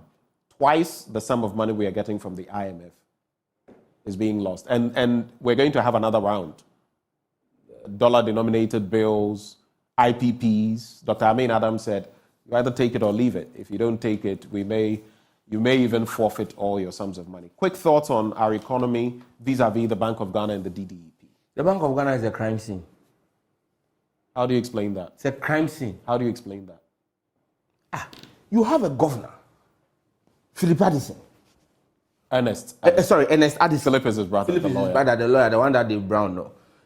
Ernest Addison. Sam, open to It's not me that said it. Oh, no, I can't say or see what country now call take Kwama no. Please, I don't know. Ernest Addison. Ernest Addison. He knows that the Bank of Ghana Act, as revised by Parliament, says that you cannot borrow more than 5% of the government's previous year's earnings to the government. And that the moment you hit the 5% in borrowings to the government, you as Bank of Ghana governor must notify Parliament. Then the Minister of Finance must also write to Parliament explaining and notifying Parliament that he has hit the 5%. And anything beyond 5%, you must inform government. Okay. In 2021, how much did they borrow to government? 35 billion. In 2022, how much did they borrow to government? 45 billion. Okay. Now, you ask yourself, if the law says 5% of the previous year, in 2020, how much was government's total earnings? Government's total earnings was 55 billion. So 5% of 55 billion would have been 2.8 billion. So your ceiling as a Bank of Ghana governor to borrow to government of Ghana per the law is 2.8 billion. Yet you sit there, wear your spectacles, and borrow them 35 billion instead of 2.8 billion. And you don't notify Parliament. Then in 2021, government earnings were 75 billion. 5% of that will be around 3.8 billion. Instead of borrowing them 3.8 billion, you proceed to borrow them another 45 billion. Then you turn around and say, who should we blame? But is it not also because of the system we've created where the central bank's governor is appointed, is an appointee of the executive, an executive that is overbearing in many instances in this Fourth Republic? Is it not a conundrum we've created for ourselves, politically speaking? No, you see. No, but how can you detach? No, let me show you. An appointee is obviously beholden to the appointor. Wait, I'll tell you what. In 2016, John Mahama was president. Abdul Nashiru Isahaku was governor of the Bank of Ghana. My very good friend, Dr. Nash, was governor of the Bank of Ghana. In 2016, Ghana faced major international headwinds. Our three major exports, cocoa, gold, oil, collectively took a 45% hit in terms of world market prices. So government revenues dropped. Yet, in 2016, election year, do you know how much money Bank of Ghana borrowed to government of Ghana? You say we have an overbearing executive. Nash was appointed by Joe Mahama. Do you know how much Bank of Ghana borrowed to government of Ghana? Tell me. Zero Ghana cedis. In an election year, 0% financing. Which year was this again? 2016. Yes, but you're talking of Ghana under an IMF program. Ghana. The time they were doing the borrowing, we were not in an IMF program. 2022, we hadn't entered IMF program. And that's what I'm saying to you. That it is not about the system. It is about the persons in the system. If you have someone who loves this country, who thinks about this country and its future, the way the system is run is different from when you have a kleptocrat at the helm of affairs and minions who are also kleptocrats. That is the reason. Look, what is going on is premeditated rape of our public purse. President Akufo-Addo knew that Abdul Nashiru Isahaku, Johnson Esiama, and the late Millicent Nah, who were governor and two deputy governors, who had security of tenure as governor and deputy governors, would not do what he wanted. So what did he do? He hounded them out and forced them to resign and brought in his mini-me. And I said, listen, put him there. Because he knew that Nash was able to look at the Mahama administration with only one oil field. The Bank of Ghana posted profits in 2016, election year. They posted profits of 700 million Ghana cedis. Now, you have the same Bank of Ghana with 3 oil well revenue, 4 times the revenue John Mahama was having, posting a loss of 60 billion. The same Bank of Ghana. 90% of that is on the back of the DDEP. DDEP. Their debt would have been less than 10 billion. The DDEP, was it caused by foreign Yasingbe? Or Bola Tinubu? It was caused by Akufo-Addo and his minion, Ken Ofori-Atta, his henchman, who is there wrecking the havoc. Look, let me tell you. Look, we need to do comparisons. People need to understand where we sit. The Bank of Ghana under John Mahama did zero financing in an election year, and with 1 oil well made profit of 700 million Ghana cedis and built a Bank of Ghana hospital. That Bank of Ghana hospital was where Akufo-Addo's ministers, when they contracted COVID, after going to party in December, when they were in lockdown and there was COVID, and they went for that party Akufo-Addo attended, that they all got COVID. It was the Bank of Ghana hospital that was built under John Mahama. From the same Bank of Ghana. Bank of Ghana made so much profit, they built a hospital. Today, people go there for healing. Now, under Akufo-Addo, 4 times the revenue, 3 oil wells, a $60 billion loss, and they are building a vainglory $250 million headquarters for themselves. That's the Bank of Ghana. All right, let's. So it's not the system. It is the people who run the system. In some 3 to 5 minutes, we'll cap off the conversation. There are some things I'll take you back to your constituency to look at. But 2 crucial issues I want you to look at briefly in about a minute. Niger and the happenings there, Bola Tinubu, the Senate jettisoning his Marshall Plan, Niger defiant. In fact, there was a rally on the deadline day with thousands of Nigerians thronging to celebrate. Then there is this development, the African Bar Association. You are saying Akufo-Addo has not lived up to expectation, but this is what President of the Association, Hannibal Egbe Uwaifo, said recently when they conferred an honor on His Excellency the President.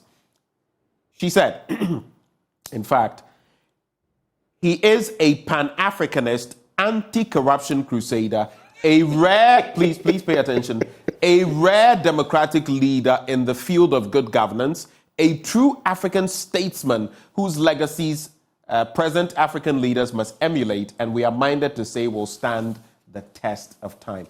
Put that side by side with what His Excellency, the Liberian President, George Oppong-Weah, says, that if we want to do away with coups, then we should do away with the institutional coups, like we've seen in the likes of the Ivory Coast, Côte d'Ivoire, a 3rd term and justified by the Constitution. What do you make of these 2? The African Bar Association has just lost its credibility with what they've said. I mean, they have defined the antithesis, the opposite of Akufo-Addo. Akufo-Addo is not a respecter of democratic freedoms. He's not diplomatic. He fights media men. Your media house, this media house I'm sitting on, you have come under worst attack, the worst attack in your history. And you are the first private media house. You have survived Rawlings, you have survived Kufuor, you have survived Mills, you have survived Mahama. You have not come under attack like you have under Akufo-Addo. Your editorial policy has been challenged. Members of leading journalists of your flock have had to run away. Some of them had to leave the country because Akufo-Addo could not stand them. So how do you tell me that such a person is a respecter of democratic freedoms? He's not just fighting Joy and other media houses. He even summoned the diplomatic corps to Peduasi and warned them to stop talking about the problems of Ghana. In fact, he warned the German ambassador to be quiet. And then the following weekend, he was asking the German finance minister to help him go and beg China to get an IMF program. That's how intelligent our president is. But you see, this man who has damaged all our institutions of state, how do you confer such an award on him and say he's an anti-corruption crusader? Which part of Akufo-Addo hates corruption? I mean, I'm sure when they read that citation, the devil shouted blood of Jesus because he couldn't believe. He set up the office of the special prosecutor. The one that called him the mother serpent of corruption. He said he would adopt the ANAS principle in fighting corruption. And he has are you saying you are not seeing anything from the president? He has fought ANAS, and under his watch, ANAS's top investigator, Ahmed Swali, was murdered in cold blood, and up till now, the police have not been able to identify his killer. That's Akufo-Addo's record. So Akufo-Addo is all talk and no action. He's a soundbite president. He says the things that will give him such citations, but he doesn't do anything. Look, there is no Ghanaian. There is no Ghanaian who believes in what is being said. On the point of Niger, I am a student of democracy. I believe that democracy must thrive, but I believe that Africa must develop its own version of democracy. The Western democracy is not suitable for Africa. It's not working, eh? Absolutely not. It doesn't work for Africa. You look at Rwanda. Rwanda is celebrated by the West, but what they practice in Rwanda is not the Western democracy. You go to Botswana, it's not the Western democracy. They have adopted it for themselves. But you see, let us call a spade a spade. The West is running riots, and I'm happy. My salute goes out to the Nigerian Senate for telling Bola Ahmed Tinubu that he should focus on dealing with Boko Haram. You can't deal with Boko Haram and you are going to fight the president of another country. Even the Biafran. You can't deal with Biafra. There's rampant armed robbery on the streets of Nigeria. You can't travel after certain times, and you want to go and do what? Because Western puppet masters are asking you to go into an African state. What was France's interest in Niger? And you should begin to ask yourself what's happening in Francophone Africa. People are waking up. People are waking up and saying that, look, we can no longer be taken Mali for has students. Dissociated itself. Absolutely. And now Niger seems to be following the trend. And for me, it is this awakening in the next generation of Africans that we are capable of managing our own affairs and that we must unite. We must have a new cadre. Look across the landscape of Francophone Africa, with the exception of the Niger guy who's a bit elderly. I think he's about 61 or so. All the other guys, the Burkinabe, the Mali, the Guineans, they're young soldiers. You understand me? Africa needs a crop of young leaders who are Afrocentric in their thinking and who will say to the West and Europe, we would stay, hold our own, trade amongst ourselves. We will only trade with you if you are willing to come and negotiate with us as equals. This whole capitulation, this whole sense that we are inferior, that we are incapable of managing our affairs. Look, a black man, Kwame Nkrumah, showed that it is possible just over the weekend. But he said it. Just over the weekend. I took my kids across about 3 regions and showed them a few things Nkrumah did. And you know what my soon-to-be 8-year-old son said to me? He said, Daddy, Nkrumah did a lot for Ghana. And he wasn't president for a very long time. And I said, yes. He set a bar that nobody can meet. None of our following presidents has been able to meet. You understand me? So it is possible if you have the leadership, the desire to serve your people and not to serve yourself. And look, that is where we are going. This whole talk, Akufo-Addo is talking about Niger, the hunter must withdraw and allow democratic institutions. What did he say when his friend Alassane Ouattara changed the constitution attempted to change the constitution of Ivory Coast? What did he say when his friend in Senegal tried to do it? It is that hypocrisy of African leadership that is leading to a revolution in the younger generation of Africans to say, these old folks have had their day, they've had their say, it's our time to take our destiny into our own hands. Okay, but you do admit, like you said, that the way of coups is not the way to go. I'm in no way supporting coups, but I'm saying that if our so-called democratic institutions do not foster democracy, you then open the windows for people to vent their spleen in a certain manner. For military expeditions. Absolutely. We have to go. Just quickly, I hear there's an invasion of black flies in Ningo Pram, your constituency. Tell us a bit about that. And then finally, as an elder, is it deacon or elder? Elder. Perez Chapel. Your lead pastor, the Archbishop, did I get it right? Yes, Archbishop Charles Sajina, sorry. Has now almost in a way taunting the other side. You remember the Nogokwe incident we spoke of? I've heard him in recent times again saying it's been how many days and nothing has happened to him. I don't know whether that's the right, after all the furore and the thing dying down, I don't know whether he really should be doing that. Well, you think it's died down. You know they wrote to the church, giving the church another ultimatum.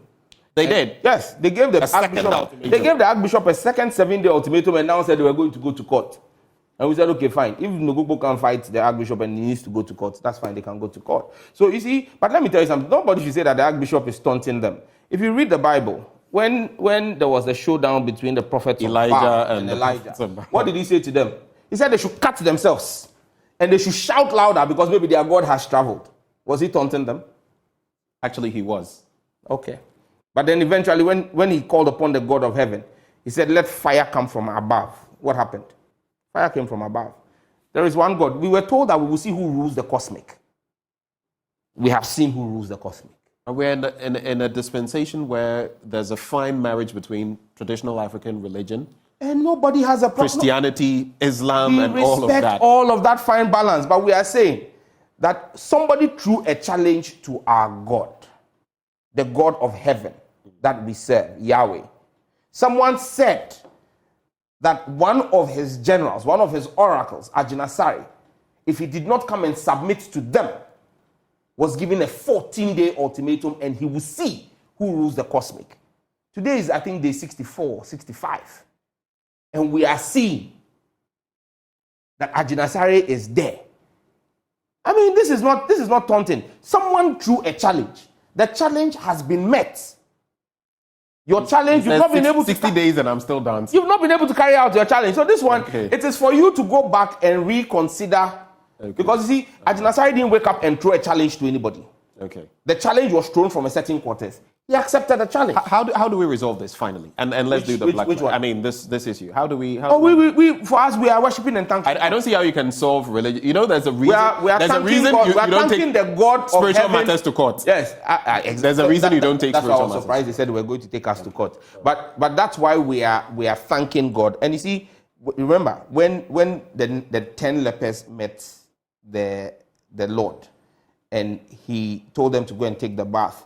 When one came back, he said, "You've been made whole." So it re-emphasizes the purpose and essence of thanksgiving. Okay. So if our God has fought and protected our Archbishop and the church, we're only giving thanks to him. All right. But Nkwanta do Nkwata Fodu, right? Nkwata Fodu.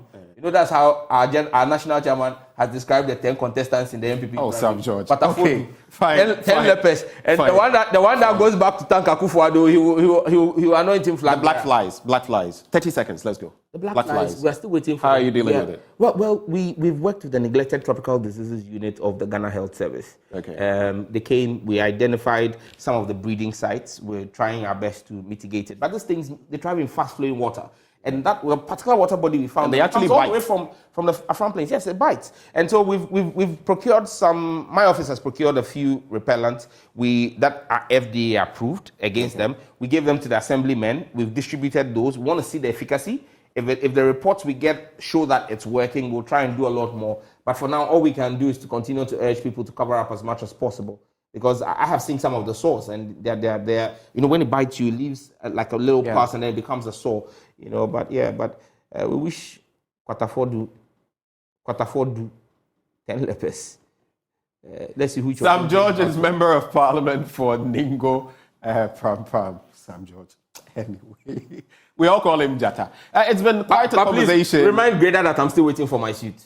Or the summons at privileges. I think they heard you when you threw that out there. Sam George is Member of Parliament for Ningo Pram. We still have a lot coming your way on the AM show. We'll be engaging the MEST in terms of their partnership with the MasterCard Foundation, among other conversations that we're going to be having here. We're going to take a bit of a breather, but before we go, let me so many of your messages, I'm sorry I cannot take them now, reflections on the conversation we've had, but I have to do this. Rasaltana Patet, someone would, what an interesting nickname. Jigbodi, today is your birthday. I'm doing this midway through because you're a very special person, and I just want to salute you all the way in the UK. God richly bless you. We'll be right back with more on the AM show. Do stay.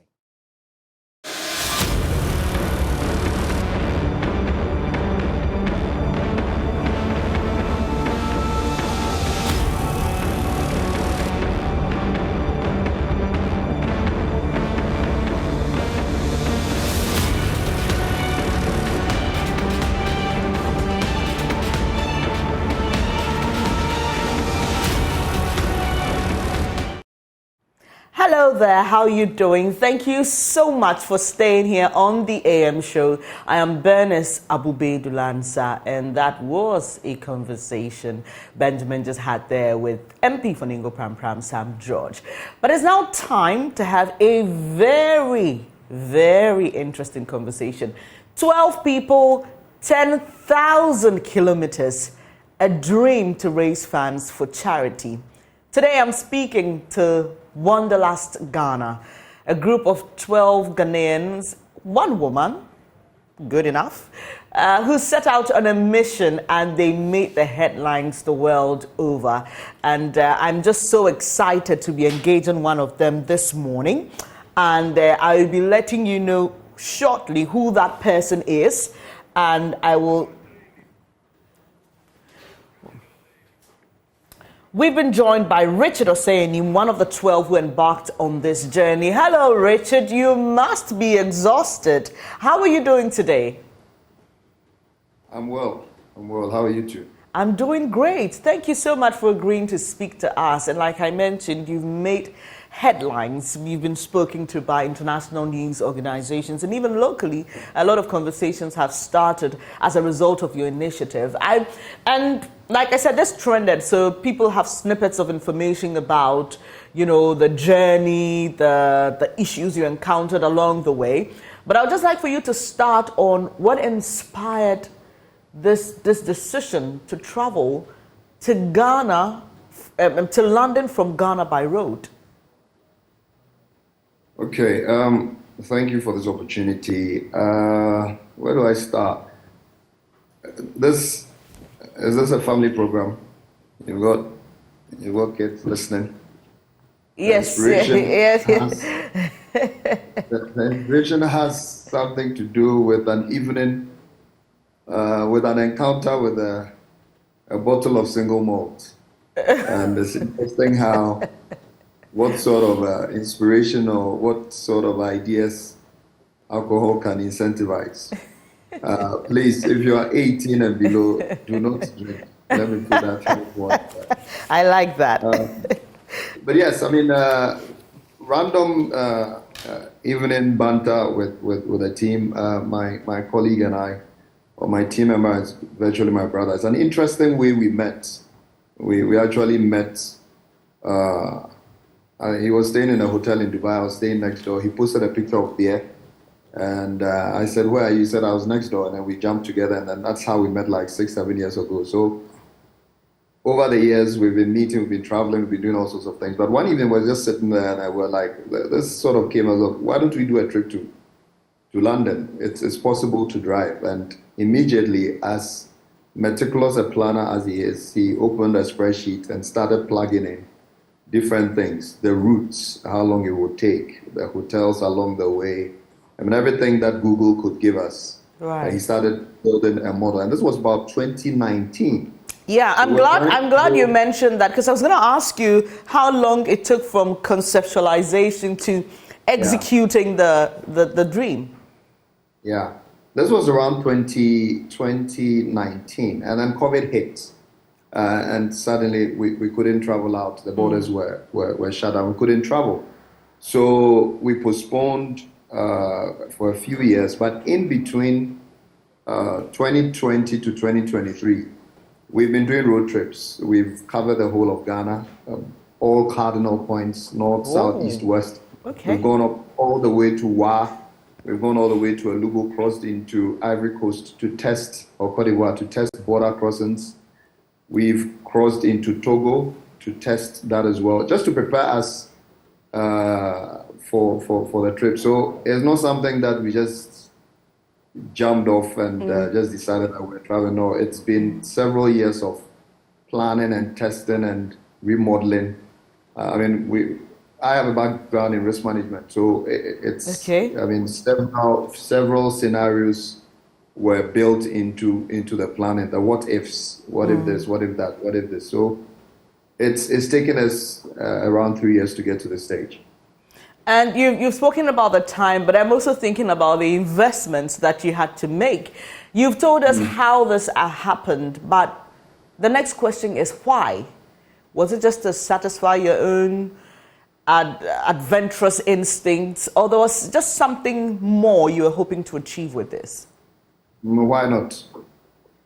Yeah, when somebody asks why, we say why not? I mean, somebody said, oh, we could have flown 7 hours. If we had flown 7 hours, you wouldn't be giving us an interview, would Of you? course. Okay, so it's really an audacious, harebrained idea that we decided to execute. Bear in mind, the same team attempted to climb Kilimanjaro last year. I got to about 4,500 meters above sea level. Teddy and another guy, Onassis, got to about 5,000, and we got back. Our bodies and our knees decided to remind us that we are not as young as we thought we were. So we abandoned that rebellion. Accra to London was always on the cards, and it's important to bear in mind that there is always a bigger picture. I work in education technology, so it's a huge, I'm always looking at ways where we can highlight the digital poverty divide in rural areas. Kweju Saka and Kwabena Pipra run real estate businesses. So there was an eclectic mix of the team that went. The lady is Shikanik. She's working on a project to train female mechanics that will just focus on servicing cars owned by ladies, so lady drivers. So a blend of an eclectic mix of skills went on that trip. So, just so people can understand the journey, we're going to be showing some videos that you posted on your Facebook, Wanderlust Ghana, so that people can understand and see what the journey entailed.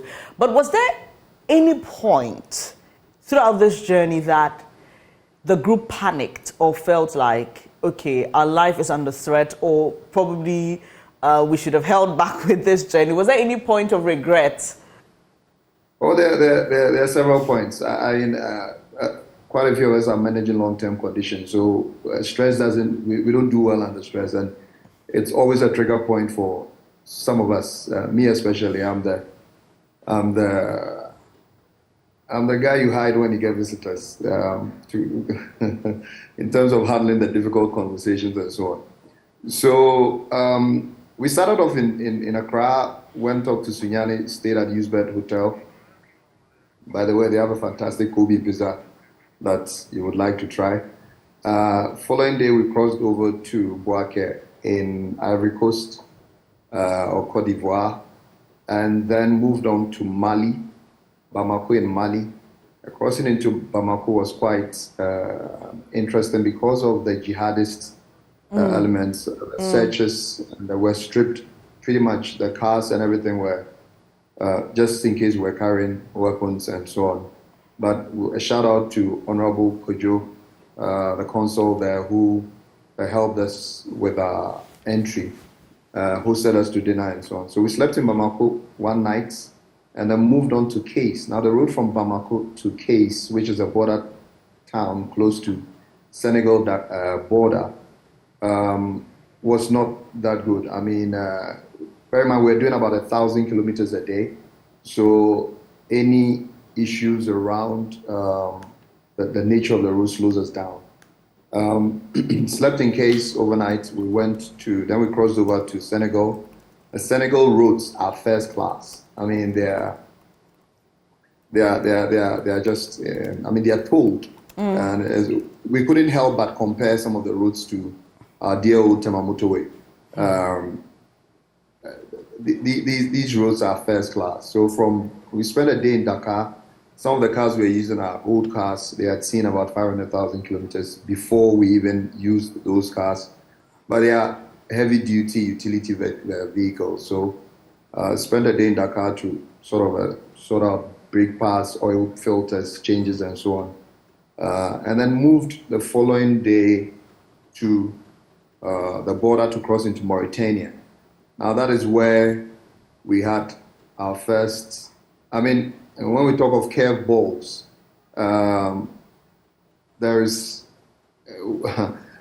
we had been having a smooth journey so far, and it was definitely bound to be some curve balls. So we tried entering Mauritania from Senegal at one border post, which was Diani, and they refused and said they didn't have systems to process, which wasn't quite true because as part of our research, we're aware of several of people that had done the road trips using Diani. So they directed us to another port, Rosso, which was 100 kilometers away. Bear in mind, they had processed us, charged us entry fees and everything. We had to return back to Rosso, and Rosso is where we had our biggest issues with the border police. I have no way of describing them but to label them as criminal elements. I mean, we had read all sorts of things about the Rosso border in our research, and nothing prepares you for the kinds of things that you experience. Let me highlight again that Guru boys are alive and well everywhere you go across Africa or West Africa. So, I mean, if you budgeted 60 euros for visa, it's actually double when you get to Rosso, where flees about 120. In fact, there's a guy who did, a Rotarian who did a bike ride from London to Abuja. He went through the same process at Rosso. I think they charged him about, when he was leaving, he had spent about 124,000, is it Sefa or the local currency? I mean, it was a ridiculous amount of money that they had fleeced on this. So, but the interesting thing, which kept us for about 7 to 8 hours there, was that 2 of our cars, the front, the driver and the passenger seat, in front seats, had tinted windows, and there was a traffic offense. So they took us to the police station and parked the cars over there and detained us for about 7 to 8 hours. Wow. Fleecing us, laying us, yeah. And the reason I call them criminal is because they didn't even enter us into the system, because when we communicated with our guys in Nouakchott that we had been detained, the Honorable Consul there went to the equivalent of the IGP to demand where we were and so on. We were not in the system. The guys in the capital were saying, look, these guys haven't crossed, because the guys hadn't inputted us in the system, so they couldn't find us. And suddenly, scenarios again. Okay, what do? Do we leave the cars, drive to Nouakchott, and come back the following day? Do we find a hotel? We're advised not to sleep in that town, at the border town of Rosso, because anything could happen and so on. So I have nothing positive or useful to say about Mauritania's, crossing from Senegal to Mauritania. So we carried on. Eventually, they let us go around 8 p.m. We ended up at the Honorable Consul's residence, had something to eat. No, we hadn't welcomed fufu in our lives like we did. Bear in mind that the lunch had been prepared. The lunch had been prepared at 1 p.m. Okay, and prepared at 1 p.m. And we got there at 10 p.m. And you know how fufu's texture can be when you leave it. No. Went in the process to do due diligence or analyze anything. We just gobbled it down and went to bed. The following day, we moved to another town in Mauritania. And then we crossed over to the Honorable Consul, give us an escort from that town all the way to the Moroccan border. And that's where you see the difference. Morocco pretty much looked like and felt like a Western environment. We had purchased we had sort of booked our visas earlier online, $80 processed. You get there, they look at it. I think the guys at Morocco at the land border were not even used to seeing an e-visa, but they quickly went online, researched it, looked at their systems, and then they just processed us. Our cars were scanned, we bought insurance, and we're in Morocco. Now, Morocco, if you know anything about it, there's a conflict around a place called Western Sahara between other countries, I think Mauritania and so on. We got to another town in Morocco and then slept before we got to Agadir. And the first town that we got to, after about 1,000 kilometers, I mean, the hotel's choices were not that interesting. I mean, when we looked in our rooms, It's like there's no way we're going to sleep in these rooms. Sorry, the rooms made my skin crawl. So 2 of the guys went to sleep in the car. I had to sit on my hand luggage and against the whatever, and just do some work all night from about 12 to 6. And eventually we left and headed to Agadir in Morocco. We slept in Agadir in Morocco. The cars again were serviced and so on. And then we went to Casablanca and then Rabat. We went to the Ghana High Commission in Rabat, paid respects. And then that's where we split. About some of the team stayed in Casablanca because one of the guys wasn't well for a while, a day or two. And then about 5 of the team crossed over into Spain.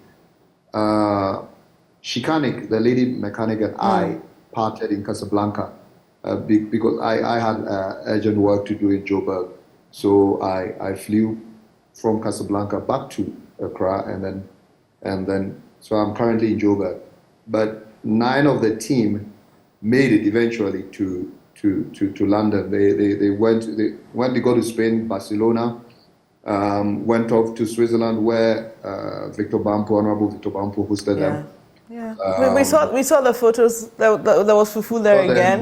The bubbling the fufu again. Yeah, it's like I think next time we need to take a fufu machine, and some canned soups or something along the way, because it looks like boys couldn't just live without their fufu. Yeah, they go to Calais, jumped on the ferry, and on Sunday, around about 12:30, 1-ish, they entered Dover, and a large Ghanaian contingent met them at the Ashford Designer Retail Center. So that's really the trip, and there's a bigger picture for us. So we just use it to highlight what we wanted to do in support of rural communities. Great, and I'll come to you later for details of that project. But just a few points throughout the journey. Did you take turns driving? Or yes. Yes. Yes. I didn't drive. I was the. I acted as the car owner and sat at the back and driven through. But Kwabna and Kwame Pepra, 2 brothers, I shared the car with them, so they alternated in terms of driving. There was another, Joe Appa, who was driving the G63. At some points, required support, so then Kwabna took over that car. And who else? I think, Kojo Saka drove his car all the way. The Iribi brothers and Cyprian were in another car, and I think they also took turns in driving. So yes, 1,000 kilometers is very difficult for one. One person to cover. We had to stop along the way, either to refuel or grab something to eat. The choices as far as food on the road was concerned was plantain chips, peanuts, water, bread. And once in a while we'll come across a local dish that we will just tuck into. Right. But yeah.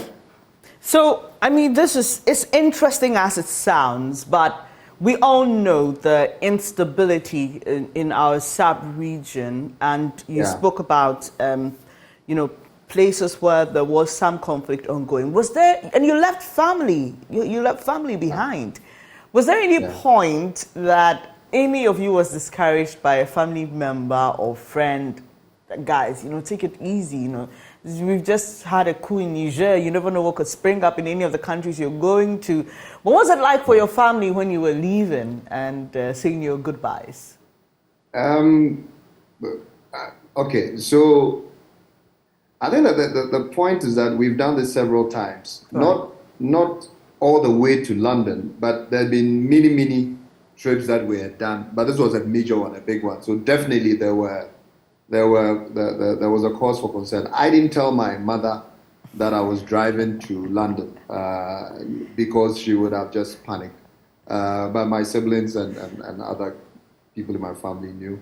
Yeah, I mean, the wives of the team members were obviously, if they were uncomfortable, then they were braving it and not showing it on their faces. Okay. We took so we didn't really, apart from the initial promo that we did, we didn't tell anybody what date we were leaving. Okay. What date we were leaving, and also our routes. We didn't post anything on social media. Okay. Until we crossed into Spain. We knew that once we crossed into Spain, then we were relatively safe. So yes, the trip from the one that we had, the place that we had a bit of a concern about was the trip from Bamako to Case, and we had some intelligence. So we had an escort from the Ghana High Commission. The Honorable Consul drove, led us with his diplomatic all the way to Case, helped us with all our laissez-passer and so on. So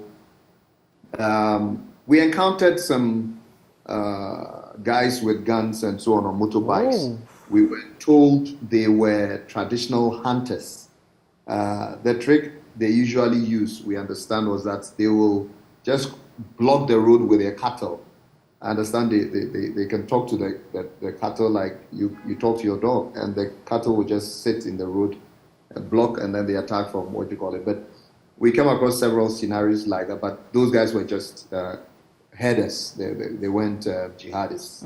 And so, and as a rule, we usually don't leave our hotel before 6 a.m. and we try and hit our next destination by 6 a.m. Sometimes we succeed, sometimes we don't. So there were no night travels? We didn't travel. Okay, the main night travel we did was when they released us around 8 p.m. In Mauritania, the Rosso border to Nouakchott. It was relatively safe because nearly a few hundred kilometers you will find a barrier, a police barrier, and so on. And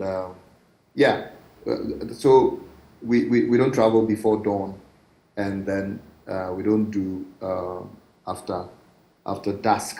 I got concerned one time. So when we're crossing over to Senegal, we left quite early before 6, and that I felt unsettled a bit. But apart from that, we were fine. Right. Have you made a decision on what to do with the vehicles? Are you auctioning them? Are you bringing them back? I know, classic Ghanaian. There are those asking us to write a book. There are those that are asking us to. Even my glasses are being auctioned. Either auctioned or put in a museum or something. But listen, these are people's private cars. Okay. The investment in them, what they decide to do, I'm not sure. I'm not sure yet. Funny enough, a shipping company reached out to us to offer to ship the cars back to Accra for Tama for free. So we'll see. We're still in discussions. I mean, the team is planning to be in town before the end of the month, and we'll decide. So talking about vehicles, there's a story I saw online yesterday about a local vehicle assembler. Let me put it that way, not because they assemble the vehicles, not taking advantage of the opportunity. And I've just seen, I'm yet to watch it though, but the CEO of that company, Kantanka Vehicles, was built to appear on another station. I'll catch up later on what exactly his concerns are. But did you reach out to them? What's the story? How did this become a story in the first place?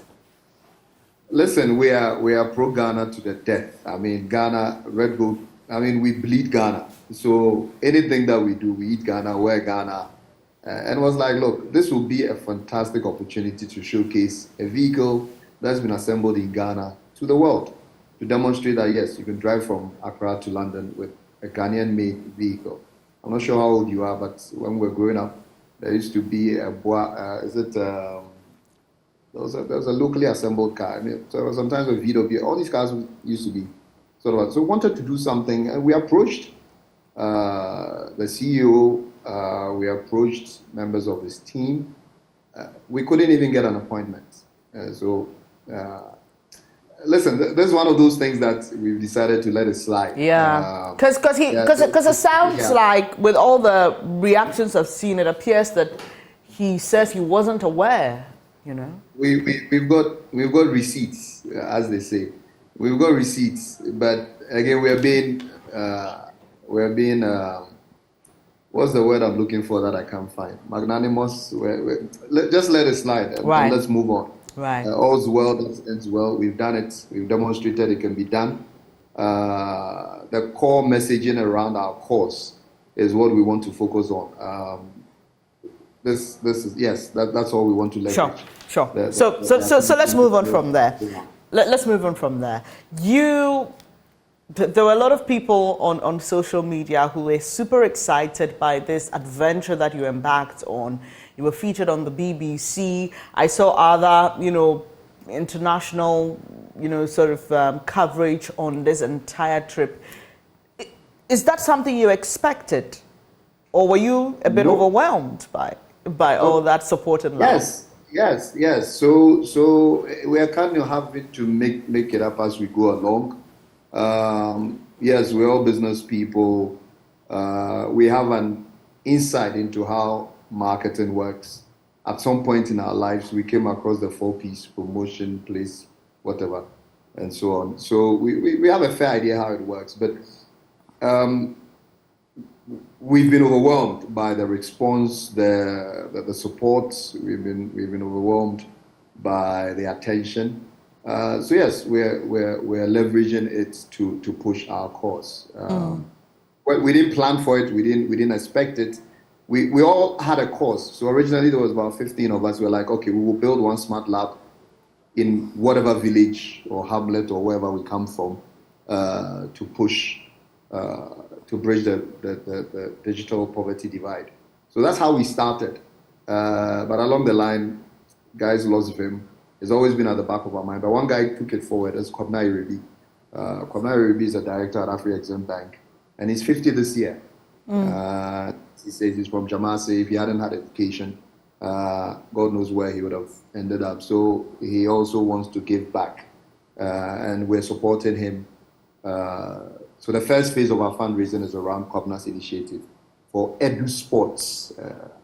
A sport is like, as you know, a sport is like a drinking bar. But these are education sports around the country. And we're helping Kwabna for phase 1 to raise 100,000 euros. But there's a bigger project that we want to do to target as many rural schools as possible. So, I mean, look, just scanning through Facebook, the countless number of posts that I'm seeing, people even meeting you in London. Was that also planned? Because I see that there was a Ghanaian community ready to meet you. There's a guy called Daniel Kweku-Datsun. I actually saw him put up a post asking anyone in London who was willing to meet you people. Was that also part? When we crossed into Spain, or when the guys crossed into Spain, I didn't cross into Spain, but when the guys crossed into Spain, the conversations then started about what will be done in London. So then they went to the Switzerland to meet Victor Bampo, Dr. Bampo, Dr. Bampo and the Swiss Ghanaian community in Switzerland. Then the Londoners like, guys, when you guys land, let's hook up. So because of issues around hotels and planning, and they needed a big space that could accommodate all the well-wishers. So they chose the mall, the Ashford retail mall. So that's where they converged.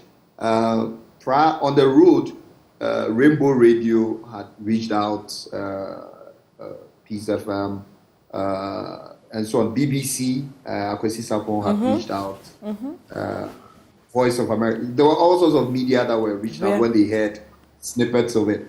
But we decided that, look, until we had crossed into Spain, we weren't talking to anybody. Wow, interesting. So now to the big deal. You've just told us that you're going to support one person's project for now. Have you been able to raise the amount of monies that you need? Have people started, supporting in cash towards the project that you're working towards? Hello? Yes, hello. Did you hear me? You froze a bit. Oh, sorry. I was asking, raising the funds for the project you spoke about, the Edu Sports. Yeah. Yeah, so there are two projects. There are two main projects. EduSport is phase one. We are looking to raise $100,000. As of this morning, I think we raised $13,000. Okay. We will hit $100,000. I mean, if you know the kind of people we are and determination and our drive, we will raise $100,000 to support EduSports. But the bigger picture is to have a sustainable fund. We're calling it the Wanderlust Digital Catalyst Fund. Okay, the Wanderlust Digital Catalyst Fund. We'll launch that when all the guys converge in Ghana, and it's really to raise $1 million to support. Look, a decent tablet costs about $100, and most rural parents cannot afford these devices. Yeah. We want to support putting or preparing youth for the future of work. If automation is getting rid of jobs, innovation is replacing jobs, are we preparing our students, our kids, to be in the right spots? Are they fit for purpose? If innovation is throwing up opportunities, are we preparing the students to take advantage and build skills that will allow them to be relevant in the new world of work or the future of work? So areas around artificial intelligence, IoT, areas around digital marketing, all sorts. I mean, if you look at the fourth industrial revolution and the different skills required, if you look at our current curriculum and you match it, you will find that there's a huge gap. So our work really is around pushing this agenda, primarily in the rural areas, in special needs schools, and also girls' schools, to try and bridge that divide. And that's basically what we want to raise the money for. And it's a long-term project. We will raise some this year. Nearly everything that we raise, nearly every trip that we go on, we will raise money to put into that fund that is revolving and supporting our projects, as long as our knees and our backs and muscles allow us to. Right. So when is the next big trip? There is an Accra to Cape Town plan for next year. Okay. There is a Brisbane and Perth in Australia also planned. I mean, we will go when we go. Okay. And we will be looking out for you, because we are interested in supporting to promote what you do. Because here at Joy News, we are very particular about education, and we at the Multimedia Group, we have a scholarship fund. We also have the Classroom Project, which we've been working on for some time, where our audience bring in the very little that they have for us to support schools in rural communities. And quite recently, we're happy to collaborate on the smart sort of initiatives. Great. We have a program on AI. Great. Demystifying AI and supporting students to use AI tools to solve problems in their communities around health, around agriculture, climate tech, and so on. So there's a project that's we're great. It's a big market. The demand is huge. No one institution can do it all alone. So the more partners we pull together into a consortium to hit our core objectives, the better.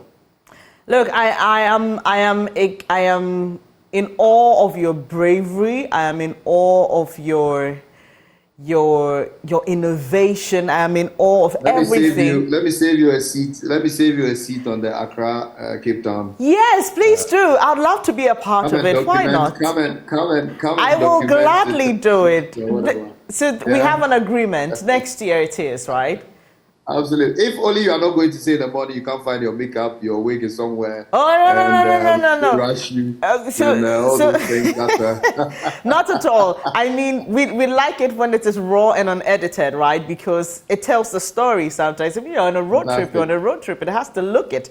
But I mean, like I said, our audience are fantastic. I can tell you, when I spoke about our classroom project, I can tell you about an old woman who drove up here and literally brought all her savings and said, look, Wow. I'm old, I'm gone. Just use this to support the little kids. So, I mean, if you're open to this, if there are people who are willing to support Absolutely. like, how do they do it so that we can Absolutely. rally everyone So on board there's as quickly as we can? There's a website. Wanderlust Ghana, wanderlustghana.com, Okay. and there's a donate button on there. You can donate on there. Forgive me, I don't have the Momo number here, but Right. I hope at some point we can send it to you so that I can Definitely. put it as a banner on your site or something to help push Definitely, the to cause. help you. Oh, I'm so grateful that you made time this morning to speak Thank you very to me. much for having us. Please And, send my love to the rest of the team. And I hope everyone is feeling good now, because I understand someone also had to stay over in France, right? Yes, I mean, listen, we're old men. Some are 50 and over, some are approaching 50. When your body starts talking to you, you better listen. I know. But that's what makes it even more interesting. I mean, who you are and how you chose to do this and execute it so beautifully. So I'll be looking forward to the Accra Cape Town trip. Absolutely. Let me single out one person in the team. Okay, please do. We laugh at him that he has OCD, and it's, I mean, everything to a T. Teddy Kwabna Pipra. I mean, yes, I mean, we launched the vision and so on, but if there's one person who looked at every single detail without a spreadsheet that he's obsessed about, made sure how many liters of petrol we would need, brake fluid, tires, parts. I mean, phenomenal guy, and a lot of our love and our respect to him for leading this effort. Thank you so much, Richard, and we wish you all the best in Joburg. Hope to see the team back home soon, hale and hearty, to execute your project and embark on the next big adventure. That was Richard Osei-Anim. He is part of 12 Ghanaians who decided to embark on a trip all the way to London, 10,000 kilometers.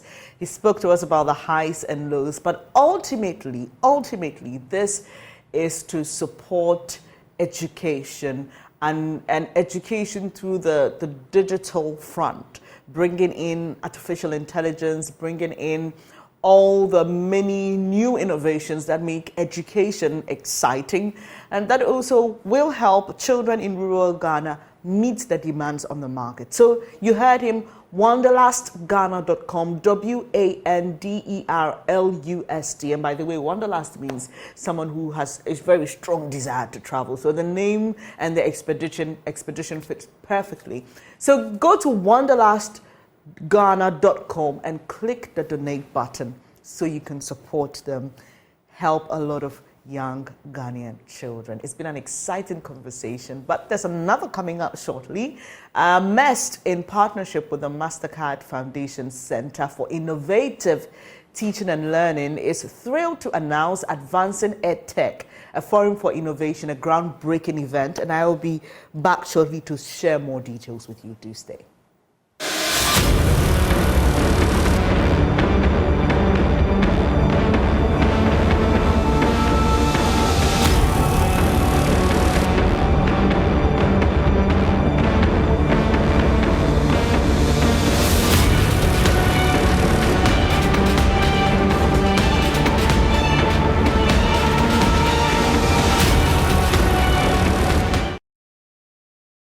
Thank you so much for staying here on the AM show with me, Bernice Abube-Dulansa. And as I told you earlier, MEST, in partnership with the MasterCard Foundation Center for Innovative Learning, Teaching and Learning, organized the Advancing EdTech. Well, it's a forum for innovation, and it was a groundbreaking event to address the challenges and opportunities within Ghana's education sector. It took place at the La Palm Royal Beach Hotel from the 2nd to the 3rd of August 2023, which was sometime last week. But this morning, I've been joined by Olufemi Adewumi. He's Programs Director for MEST Africa. Hello, Olufemi. I wish I could say hello in Yoruba. How do you say hello in Yoruba? Bawoni. Bawoni. Yes. Okay, welcome to Join You Studios.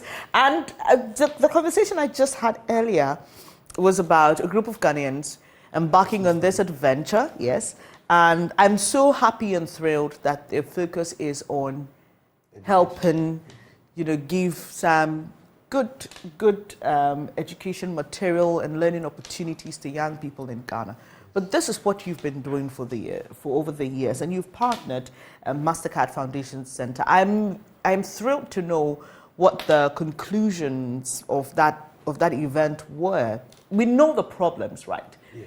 We tell them all the time, even here. Yes. Our colleagues in the rural areas bring us the stories. Even for some in urban areas, we see them all the time. I'm more interested in the solutions. What were the highlights of that forum in terms of solving the problem of education with regards to innovation and technology in Ghana? Thank you very much, Bernice.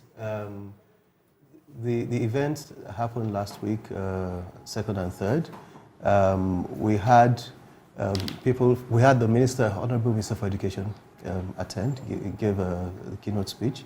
We had the Director General of the GS. We had the Member of Parliament and Vice Chair of the Education Committee attend as well.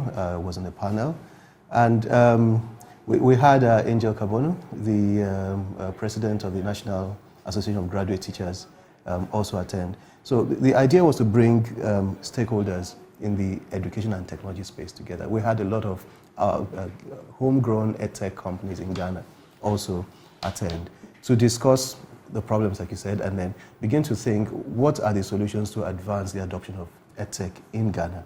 And one of the key solutions was that the various stakeholders actually now need to converge and begin to talk to each other. People have been operating in silos. The EdTech organizations or community have not really been engaging with the government and vice versa, or not engaging with the teachers who are like the major users of technology in education. And so the one major takeaway is that there just needs to be that convergence and continued dialogue and working together, visit offices. EdTech companies should actually go into Parliament and have the opportunity to talk to Parliament about policies.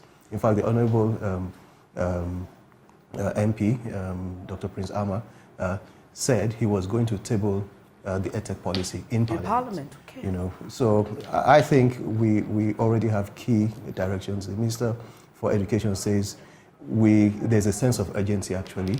The learning poverty is huge in Ghana, and technology can bridge it very quickly. So he said, look, everybody, let's come together and work together and address this. Yeah, and I like that you talk about the convergence. Yeah. It's important not only for the teachers or those necessarily within the education space, but also for the innovators as well, yes. and the people who bring in all these digital equipment and stuff. But for me, I just want to understand how long it will take us, because the conversations have been about realistic plans and strategies for our education sector. And I'm not going to ask you to go into the politics, because, I understand your company and all the policies around making such commentary. But here in Ghana, we've been having conversations about reviewing the free senior high school policy, for example, because there are those who say that it's a fantastic initiative, but we did it in a rush. But there are those who also say that, well, we needed it to bridge a certain gap. At this point, there's still that conversation about the need for a review.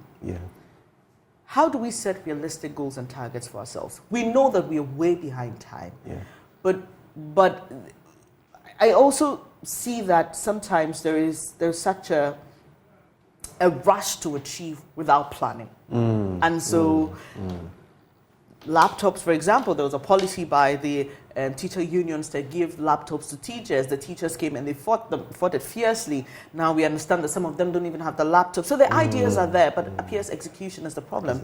So how do we execute these initiatives strategically to achieve the end results? Interesting question. A number of perspectives. First perspective is there just has to be a will. And what I am hearing is that there's a will. From the education minister, from the GS director, from the member of parliament, vice chair of the education committee, is that there's a will. The EdTech companies, many of them have used their own resources to innovate, to build things. So there's a will. The teachers are saying we have a problem. COVID, unfortunately or fortunately, created the need to move away from the traditional means and leverage technology. So we're seeing that there's a will. We're also seeing that it looks as if things are spinning up. Across Africa and in Ghana, the awareness about technology is speeding up.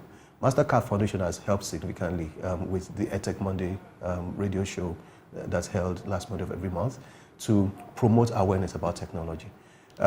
So in terms of how long it will take, it's difficult to say. But there's a will. There's a will, and that convergence is happening. More people are talking about it. And I think as more and more people talk about it, as the show we just watched is all about the same thing. As more and more people talk about it, that energy, to move things forward will just ramp up and we'll move forward. So I think there's a will. I think it's not going to be too long. We're already seeing adoption. I mean, teachers are using things like WhatsApp to communicate with students and things like that. So there's already some adoption happening. I'm hearing like in Kenya State, they actually have studios to create electronic content to disburse. So there's a will, things are happening, but we just need more conversations, more dialogue around this. We need that convergence to happen. The ministries need to invite the EdTech companies into their offices and discuss this. How are we going to solve this problem?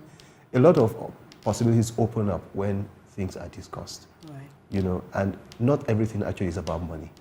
There are a lot of things that you do that rather than spend money, saves you money.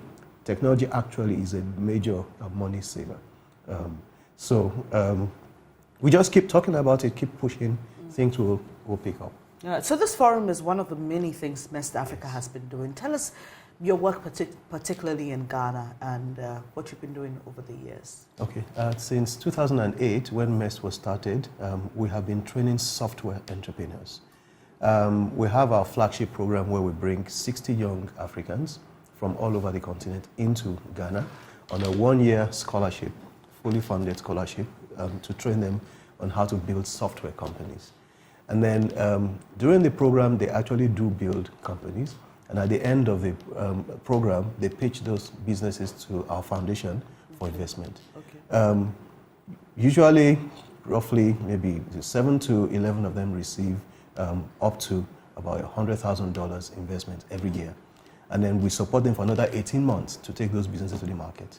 So this is what we've been doing for the past 15 years now. In 2018, we partnered with organizations like the MasterCard Foundation to expand our impact beyond these 60 young people every year.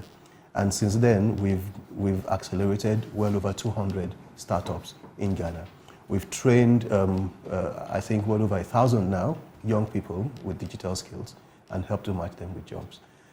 So this is just in a nutshell. All right, so the one-year scholarship you spoke about, you do the training or you put them in institutions? We do the training. You do the training. We have our campus in East Legon. Okay. We do the training. Right, fantastic.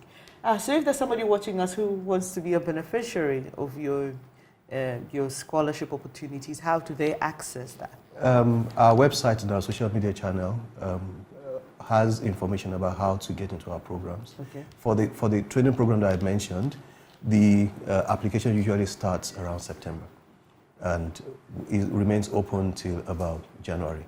So, and we receive lots and lots of applications, thousands of applications from all over Africa just for 60 slots. So people that are interested actually should begin to look into our channels, find out what's happening. Some even get into other smaller programs that we're doing to prepare themselves into this flagship program. That's a fantastic one. So just find MEST Africa. Simple Google search will help you locate their website and also on social media. And it's important that we encourage ourselves to start, digitizing, to start training our minds. And there are a lot of talented young people out there. I interact with some of them every day, and they have wild dreams and ideas. And so thank you for what you do here in Ghana, West Africa, and for helping us even have conversations about our education space and the opportunities therein and the solutions to the problems that we see. So how do people watch this program? I mean, just in case they just want to appreciate what happened. Was it streamed online? Is there a way people can catch up with what happened last week at La Pal? Okay, that program, that particular one wasn't streamed online. Okay. We're letting people know about TV interviews like this. Okay. But we do have a EdTech Mondays show that is aired every the last Monday of every month. And more information can be found about that on our website. Thank you so much for joining me this morning. Thank you too. Olufemi Adeomi is Programs Director at West Africa, and we've been talking about an EdTech forum that was organized last week, where we understand that our Minister for Education and a lot of people who matter within that space were present. Solutions were preferred to some of the challenges that we face in this particular sector. And so you just want to follow West Africa on social media and also check out their website and see what they do. And if you're a young person, or if you know a young person who's interested in software development and technology in general, you just want to point them to West Africa's programs so that we can all together build a better education environment for all of us. That'll be it for today's edition of the AM Show. I'm super thrilled that you make time to join us every day. And Benjamin and I will be back, God willing, tomorrow with another exciting edition for you. Sorry we couldn't engage you. Apologies for that. Please forgive me. God willing, tomorrow we'll do so, where you get to share your thoughts on all the issues that matter to you. I'm Bernice Abubedulansa. Have a good morning. Do stay with us. We are your most credible news source. Up next is News Desk.